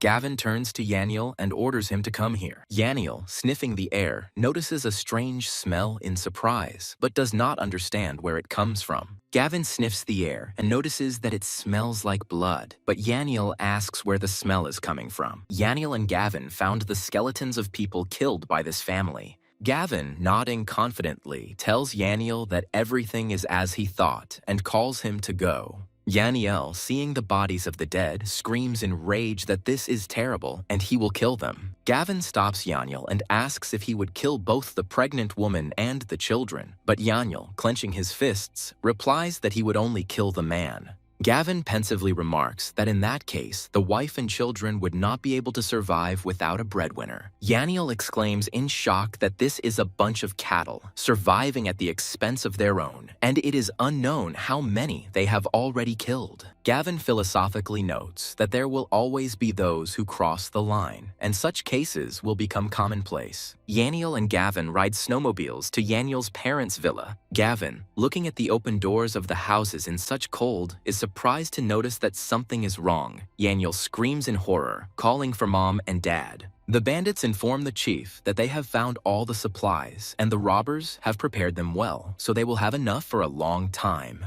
The bandit, rubbing his hands with satisfaction, announces that the sortie was a success, and upon returning, everyone will get a chicken leg. The bandit, noticing the old people, asks what to do with them. The leader of the bandits gives the order to the bandit to kill the old men to hell. The bandit points a gun at the elderly couple and says he will do it with pleasure. Yahello, seeing this, screams in despair for the bandit to stop. Yahello's mother, seeing her son, screams in horror for him to run. A bandit with a smile on his face shoots Yahello's mother right in the chest, and she spits out blood. Yahello was shocked and panicked, telling his mother. Yahello's father, in order to protect his son, rushes at the bandit with a pistol. The bandit threateningly declares that Yahello's father asked for it and shoots him several times. Yahello cries out in tears in despair. No. The bandit, coldly aiming at Yahello, says that he left for his family at the wrong time. Gavin reacts instantly by cutting off the gun-wielding bandit's hand with a knife. The bandit screams hysterically from the pain of his lost arm. A bandit with a severed arm screams, asking who Gavin is. Gavin quickly takes the knife and stabs the bandit right in the heart, calling himself the Grim Reaper. The gang leader panics and shouts at his men to kill Gavin quickly. The bandit's henchmen say with hatred and contempt that Gavin is packing. Gavin quickly approaches the bandit and with one blow cuts the bandit's chest. The bandit leader and his henchmen are shocked and bewildered by Gavin's strength and skill. One bandit started running in terror, shouting for everyone to run. The bandit doesn't have time to escape before Gavin impales him on a knife and lifts him up, lifting his legs off the floor. Gavin, in an icy tone, warns that if anyone dares to move, he will cut them into pieces and feed them to the dogs. The head of the bandits and his remaining henchmen fell on their knees, begging for mercy. Yahello, hugging his parents who are covered in blood and with tears in his eyes, calls them. Yahello's mother exclaims with relief and joy that it's good that he is alive, and Yahello cries for his mother. Yahello's father says that their time has come and asks them to take care of themselves and be careful with Li Santiang from Mong village. When his parents die, Yahello cries out in despair at the top of his voice so that his father doesn't die. Yaniel, determined, asks Gavin to leave the robbers to him. Yaniel screams in rage that he will kill them himself while stabbing to death the remaining henchmen of the bandit leader. The captured robber, trembling with fear, begs for mercy, justifying himself by saying that he was simply following orders. Yaniel, turning to the leader with a knife in his hands, contemptuously calls him a brute. Gavin, seeing Yaniel raising his knife, stops him and tells him to wait. Gavin asks who sent him, to which he gasps and replies, "Mr. Lee, the elder of Mong village." Gavin asks the bandit the village chief again. Yaniel, hearing this, says that his father sponsored the residents of this village, and Lee worked for him, and this is how he repaid his father for his kindness. The prisoner, trying to save his skin, humbly asks to be released, promising not to tell anyone anything. Gavin replies with hatred that he will not see mercy. The leader, losing hope, threatens that if he is killed, they will be found and will not be left alone. Gavin, maintaining an icy calm, retorts that he won't just leave them like that and rips the bandit's clothes off. The bandit, shocked and shivering, asks Gavin what he is going to do. Gavin coldly says that killing him is too easy and people like him should freeze until they die. The leader, realizing that a painful death awaits him, desperately begs for mercy. Gavin took out the leader of the bandits on the street so that he fell. The leader, shaking with horror, shouts that it would be better if they killed him right away because he does not want to die in the cold. The leader of the bandits is covered in ice from the cold, and an expression of horror and fear is frozen on his face. Yaniel, burning with the desire to take revenge and kill the leader, declares that he wants revenge and demands to go to the village of Mang. Arriving on snowmobiles in the village, Gavin shouted that it was right ahead. Gavin, looking thoughtfully into the distance, says that they will build a real fort. Gavin notes with hatred that these people have committed terrible acts. Two people on snowmobiles approach Gavin and Yaniel. Gavin, looking at the captured equipment, notices that they also have snowmobiles. A man on a snowmobile shouts at Gavin and Yaniel who they are. Gavin and his group arrive at the gates of Mang village, and the guard, but warily, asks who invited them. Yaniel brazenly lies that they were invited by the elder, Mr. Lee. The guard smirked and exposed his lie, saying that Jiwei Biotessen had taken Mr. Lee to his place and that he had been gone for a long time. Gavin reacts quickly and shoots them quickly in the head. The men fell dead weight to the ground, smoke pouring from Gavin's pistol. Residents of the village, attracted by the noise of gunshots, looked out and shouted who was there. The villagers are panicked and furious, screaming that strangers have killed their people and cannot understand where they came from to cause them trouble. Gavin and Yaniel, having assessed the situation, decided that they would not get through today and suggested going back and coming up with a new plan. The villagers shouted after them that they could not escape. Gavin and Yaniel returned to their villa, but a crowd of people had gathered everywhere at its entrance. The people standing near the entrance to the villa are relieved and happy to see Gavin returning and shout that they are frozen to the bone. Gavin, walking towards the house and seeing strangers, asks with bewilderment and suspicion why there are so many people here. People run out to meet Gavin, vying with each other to ask if he managed to get anything and hoping that he stocked up on food at the store. Gavin, having found them sitting at his place, rudely orders them to get out, stating that it is none of their fucking business. Seeing Gavin, one of the uninvited guests eagerly asks if he found supplies for them, since that is exactly what he came for. Gavin frowns and asks again why on earth he had to go get supplies for them, and who told them that. The guest, not understanding where else he could have gone, continues to ask why he went then. Gavin, losing his patience, rudely replies that it is his personal business and orders them to get out. The indignant man, shaking his head, notes that today's youth have no respect for their elders and calls Gavin rude. The woman asks Gavin to tell her if he found anything, as they are dying of hunger, to which Gavin coldly replies that he found nothing. The woman, not believing Gavin, states that she doesn't believe him and demands to search him. Gavin roughly pushes the deranged woman away from him, and she falls to the ground. Yaniel explains that they didn't find any supplies and that they didn't leave for them at all, after which he asks everyone to disperse. The woman exclaims that they have nowhere to go and that they won't last even a couple of days without food, and the man declares that they will take his snowmobiles. Gavin, outraged by such impudence, contemptuously calls them shameless. The woman says that if Gavin doesn't lend them snowmobiles, how are they supposed to find food, since everyone says he's stocked up on a huge pile of himself at home?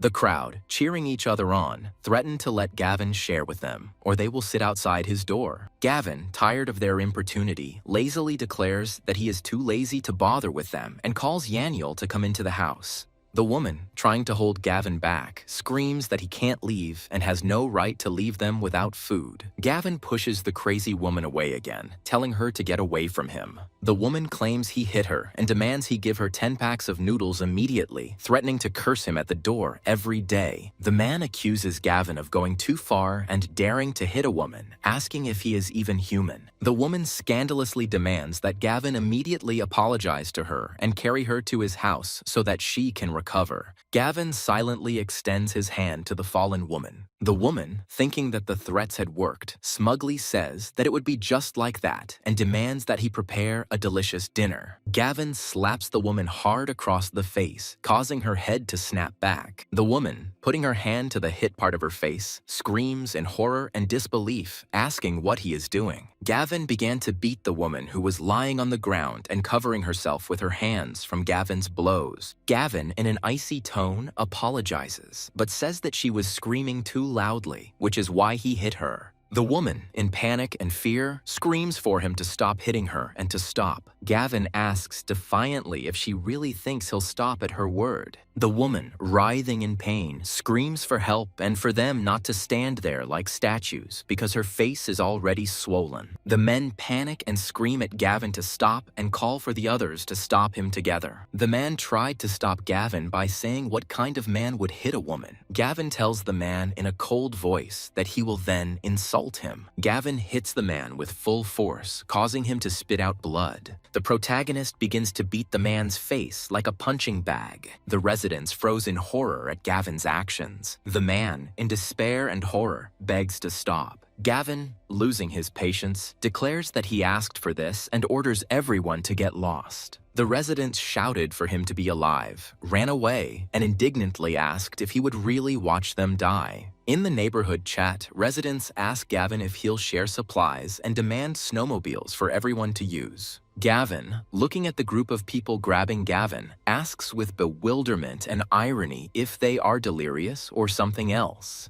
Gavin, having read the messages, answers with irony, but does he owe anyone anything? Goldie asks him what he means, and the invincible Iron Knight remarks that Gavin doesn't care whether they live or die. Gavin, demanding supplies from him, says with an icy grin that he is not their father to take care of them. Auntie Lou, furious, suggests that Gavin be thrown out and the supplies divided among everyone, calling his heart completely rotten. Gavin says thoughtfully that in his past life, such people always caused problems, and in this life he will make them learn their lesson. The phone started vibrating, and an unknown number was ringing on the phone. Gavin, seeing a call from an unknown number, wonders with curiosity and suspicion who it could be and answers the call. Gavin, picking up the phone, calmly answers that it is him, confirming to the caller that he is Gavin. Mi Santiang asks if he knows who is calling, but Gavin calmly replies that he doesn't, showing complete indifference to his identity. The caller introduces himself as Mi Santiang from Mang Village and mockingly asks if Gavin is probably scared. Gavin grins and counters that he didn't expect a call from such a pain in the ass. Mi Santiang is furious and shouts into the phone at how dare Gavin say such a thing. Gavin orders Santiao to stop acting cool because it's no use and asks why he's calling. Santian, smiling, admits that it was Gavin who killed his people and calls him brave. Gavin asks ironically if he really called to praise him. Santian shouts that Gavin is not the man to be praised, that he will soon join the people he killed, and that he should wait. Gavin becomes rude and threatens him, stating that Mi Santiang killed his brother's parents and now his life is in his hands. Mi Santiang demands to know where Gavin is, and he replies that he is in the Hu family's village, 70 kilometers north of the city. Mi Santiang declares that Gavin must wait and swears that if he does not bow to him and call him grandfather, then he will not be himself. Gavin, raising his voice menacingly, adds that if Mi Santiang doesn't show up, he will be his grandson. The elder calls out loudly to his people. The elder's assistant runs up and asks what's going on. The elder orders the people to gather as they are heading north to the Hu family village, and the assistant nods and asks if they should take up arms. The elder orders to take more people because they also have guns. Gavin tells Yahello that they have to go, to which Gavin calmly asks where exactly. Gavin answers a friend's question about taking people to Santiago. Gavin and Yahello set off for the village of Santiana on snowmobiles. Gavin looks around and asks his friend in surprise if this is a police station. Yahello confirms Gavin's words, adding that this is a municipal office. Gavin, heading towards the armory, dryly remarks that they will borrow their weapons. Gavin tells Yahello to follow him to the police station. The main character breaks the glass door with a kick. Yahello, looking with respect at the frozen bodies of the police officers, notes that they held their post until the very end and froze to death. Gavin, shaking his head sadly, adds that the disaster came suddenly and the government had no time to react. Yahello, opening the door, announces that here is the weapons warehouse. Yahello walked up to the door and tried to open it, but realized that the door was closed and told his friend this. Gavin took the gun and told his friend to step aside and he would handle it himself. Gavin fires a pistol at the lock in the armory several times. Yahello opens the now unlocked doors to the warehouse and loudly announces that the warehouse is open. Yahello, seeing the mountains of weapons, joyfully exclaims that they will hit the jackpot. Yahello is surprised that there are even sniper rifles, and that's cool. Yahello, pointing to the boxes, notes with admiration how much explosives there are. Gavin orders to take everything, as it will come in handy. Gavin took all the weapons and supplies into his invisible vault. Yahello, hearing other people shout that they were here and seeing a group of people approaching, said that they had guests. Gavin notes that they weren't the only ones who wanted to take weapons from here. A group of people with a leader say that the weapons warehouse is here. One of the thugs, noticing Gavin and Yahello in the armory, turns to his leader with alarm and warns that there is someone there. The gang leader, noticing Gavin and Yahello in the armory, exclaims with annoyance that they were beaten to it. The henchman, peeking out from around the corner, reports in shock that the warehouse is empty and they have taken all the weapons. The leader of the bandits asks Gavin and Yahello if this is their doing. Gavin squints and asks if it looks like them. The leader of the bandits answers uncertainly that no and orders them to be searched to make sure. Gavin insists that he will not let himself be searched under any circumstances.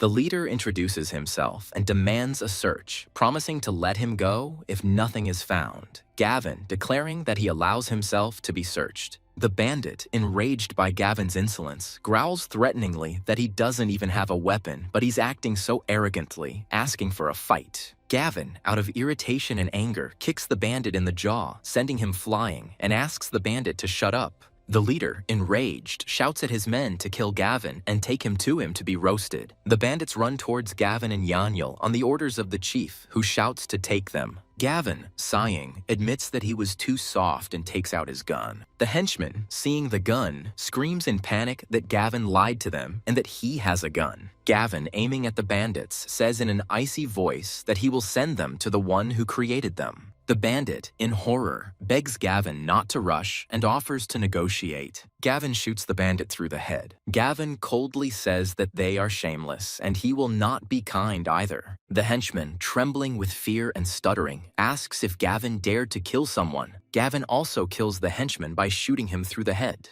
The remaining bandits, throwing down their weapons, scream in panic that Gavin is really crazy and run away. The bandits don't have time to escape before their heads are shot through. The leader, falling to his knees, begs for mercy, admitting his wrongdoing and surrendering. Gavin looks at him with irritation and calls him an idiot. The leader of the bandits is also shot in the head with one shot. Gavin left first while Yahello looked at the corpse, and Gavin told him to go. Santiang coldly orders that when they reach the Hu family's village, they must kill everyone, leaving no one alive. The elder of the village, Manga, allows him to take beautiful girls if they meet, but after that, he kills them because he does not feed the kept women. The elder's assistant, nodding, assures them that they know the rules and no one will dare to come into their village, hurrying them to go faster. Santiang, estimating the distance, notices that the Hu family's village is far away and the journey will take 2 or 3 hours. Gavin notes that the Mang village is influential and getting snowmobiles is not that easy, but if they meet face to face, he will definitely kill them. Yahello reports that most of the fighting forces of the village of Mang are incapacitated. Gavin orders to go in and capture the shelter. Yahello notices with alarm that the main gate is securely locked and getting inside will not be easy. Gavin grins and replies that it's easy because they have dynamite. The village people stand and guard the entrance to the village. One man notices a snowmobile heading towards the village straight into the passage. The security guard, perplexed, notices that the driver is not there and is driving on his own and realizes that there is something there. The snowmobile was completely filled with lit dynamite. The guard, recognizing the dynamite, screams in horror that it is dynamite. The gate to the village explodes as soon as the snowmobile crashes into the village gate. The village guards shout in rage, asking who did this and who dared to invade the Mang village. Gavin and Yahello quickly enter the village on snowmobiles. The guard, recognizing Gavin, screams in panic that it's those two again and orders them to be killed. The main character reacts quickly and takes out a gun and points it at the guards. Gavin hits 2 guards square in the head with his pistol. Gavin and his friend ride unhindered into the village past the corpses of the guards. The villagers, in an icy voice, announce who is here and threaten to kill everyone. Gavin shoots people on the run who ran out with weapons to attack them. The guard, in a panic, shouts to quickly inform the elder. The guard who wanted to inform the head of the village was shot in the legs by Gavin. The village guard Mang, trembling with fear, begs Gavin not to kill him, justifying himself by saying that he is a good citizen and not one of Lee's people. Gavin, asking where all of Santian's supplies are. The resident, trembling with fear, points to the warehouse and begs that everything is in that warehouse. Gavin kills a villager by shooting him in the head with 1 shot. Gavin and Yahello found themselves in the warehouse, looking around. Yahello, looking at the mountains of supplies, notes with satisfaction that Santian has brought in a good amount of everything, and now it is theirs. Gavin places supplies into his storage. The main character and his friend were returning back to their base. Yahello adds with a chuckle that Santian will be furious when he finds out about this. Gavin says that he will first teach him a lesson, and then he will begin to reduce the power of his village, and sooner or later he will deal with him. The elder's henchman shouts that the village of Hutsya was buried under the storm a long time ago, and he does not understand how these two could have ended up there. The elder, realizing that he had been deceived, exclaims in rage that the devil take it. It looks like they have been beaten. The elder, in a rage, picks up the call from the village. The elder, in shock, says into the phone. The elder, in panic and anger, orders his people to return quickly and quickly. The ruined remains of the gate lay scattered across the snow. The elder, looking at the empty warehouse, mutters in shock and disbelief, how could this have happened? The elder, in rage and helplessness, vows that he will never forgive Gavin and will make his death slow and painful. The elder, gnashing his teeth, orders them to be found and gives 3 days to find out where these creatures live. Sharon writes to Gavin that they are classmates and live in the same area and asks if there is time to meet. Gavin responds to Sharon's communication with a refusal. Gavin hears the doorbell ring and looks up from his phone. Yahello, with surprise, informs Gavin that Sharon and Jolene have indeed arrived, and now they are at the door. Sharon, standing at the door and freezing, shouts loudly for Gavin to open the door. Gavin, opening the door, asks with cold indifference and suspicion what the two of them are doing here. Sharon, that they came to see him. Next to her was Jolie. Sharon and Jolene exchange glances and, with slight embarrassment and awkwardness, confirm that they simply came to see each other. Gavin, not wanting to let them in, coldly orders them to get lost. Sharon screams in shock and horror. Sharon, trying to gain his trust, reminds Gavin that they are neighbors and should help each other. Gavin asks ironically how they can help him. Sharon and Jolene answer, without batting an eye, that they will do everything he says, in any position. Gavin, grinning grinning, declares that since they started singing like that, he will be their master and they will be his dogs. Jolene calls Gavin a bad boy and says she likes him and hurries him inside because it's freezing outside. Gavin stops them and orders them not to rush inside, but to go around the area and look for food, to which Sharon, in shock, asks again to look for food. Gavin, in an icy tone, reminds them that their master told them to find food. Jolene, shivering from the cold, objects that with this snow and frost, they will die of cold. Gavin, not taking any objections, growls and slaps them, asking if they dare disobey their master's orders. Sharon is shaking with rage and indignation, and only you squeeze out. Jolene, not believing that Gavin is serious, tries to object that there is nowhere to find food in the area in this weather. Gavin cuts her off and slaps her as well, ordering her to move quickly. Sharon screams and presses her hand to her wounded cheek, asking if he is serious. Gavin dismissively calls them useless trash who can't even find food and unworthy of being his dogs. Sharon tells Jolene to leave. Jolene hisses that if they could find supplies, would they go to him? Sharon says they underestimated Gavin. Jolene, in desperation, asks what they should do, since Hunter won't last long and he's already run out of food. Sharon, realizing that they cannot survive without Hunter, decides that they cannot leave him and return back. Hunter angrily asks where Sharon and Jolene went. Sharon says they were looking for Gavin, to which Hunter angrily repeats his name. Sharon hypocritically claim that this bastard Gavin harmed him and they could not stand aside and went to Gavin to take revenge. Hunter asks the girls with interest and irritation what Gavin said. Sharon complains that Gavin is arrogant and they wanted to take compensation from him, but not only did he not cooperate, but he also hit them. Jolene tells Hunter that Gavin is a monster and that if they hadn't run away, he would have raped them, and demands that Hunter stand up for them. Hunter promises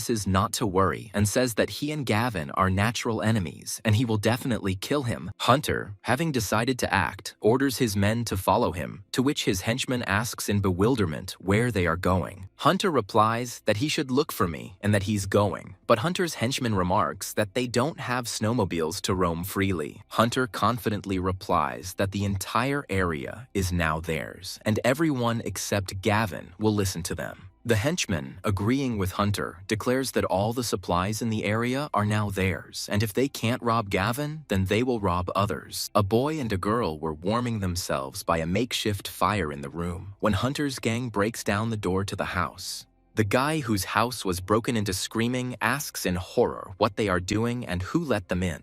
Hunter, ignoring the screams, orders them to take all the food they find. The owner of the house begs them to leave, claiming they have no food, but they ignore him. A sharpened knife gleams in Hunter's hand. Hunter rushes at the guy, screaming for him to go to hell, and stabs him in the heart with a knife. The guy chokes on his own blood hoarsely and in shock squeezes out just what they are doing. The girl screams in horror that Hunter's gang are murderers and looks at the guy's bloody body. Hunter, threatening the girl, demands that he find him food and he, in fear, agrees. 5 small packages of different snacks appear on the table. Hunter exclaims with disappointment that this is all, and the girl explains that this is all that is left, and if everything is taken away, he will not survive. Hunter, with a contemptuous hiss, orders them to go to another house. Hunter's henchman, with a lustful grin, remarks that they have been holding back for a long time, and this girl looks quite good. Hunter, hurrying his assistant, orders him to hurry and not waste time. The henchman, introducing himself as Lightning, confidently declares that he will handle it quickly and Hunter will not even notice, and the woman begs him to let her go.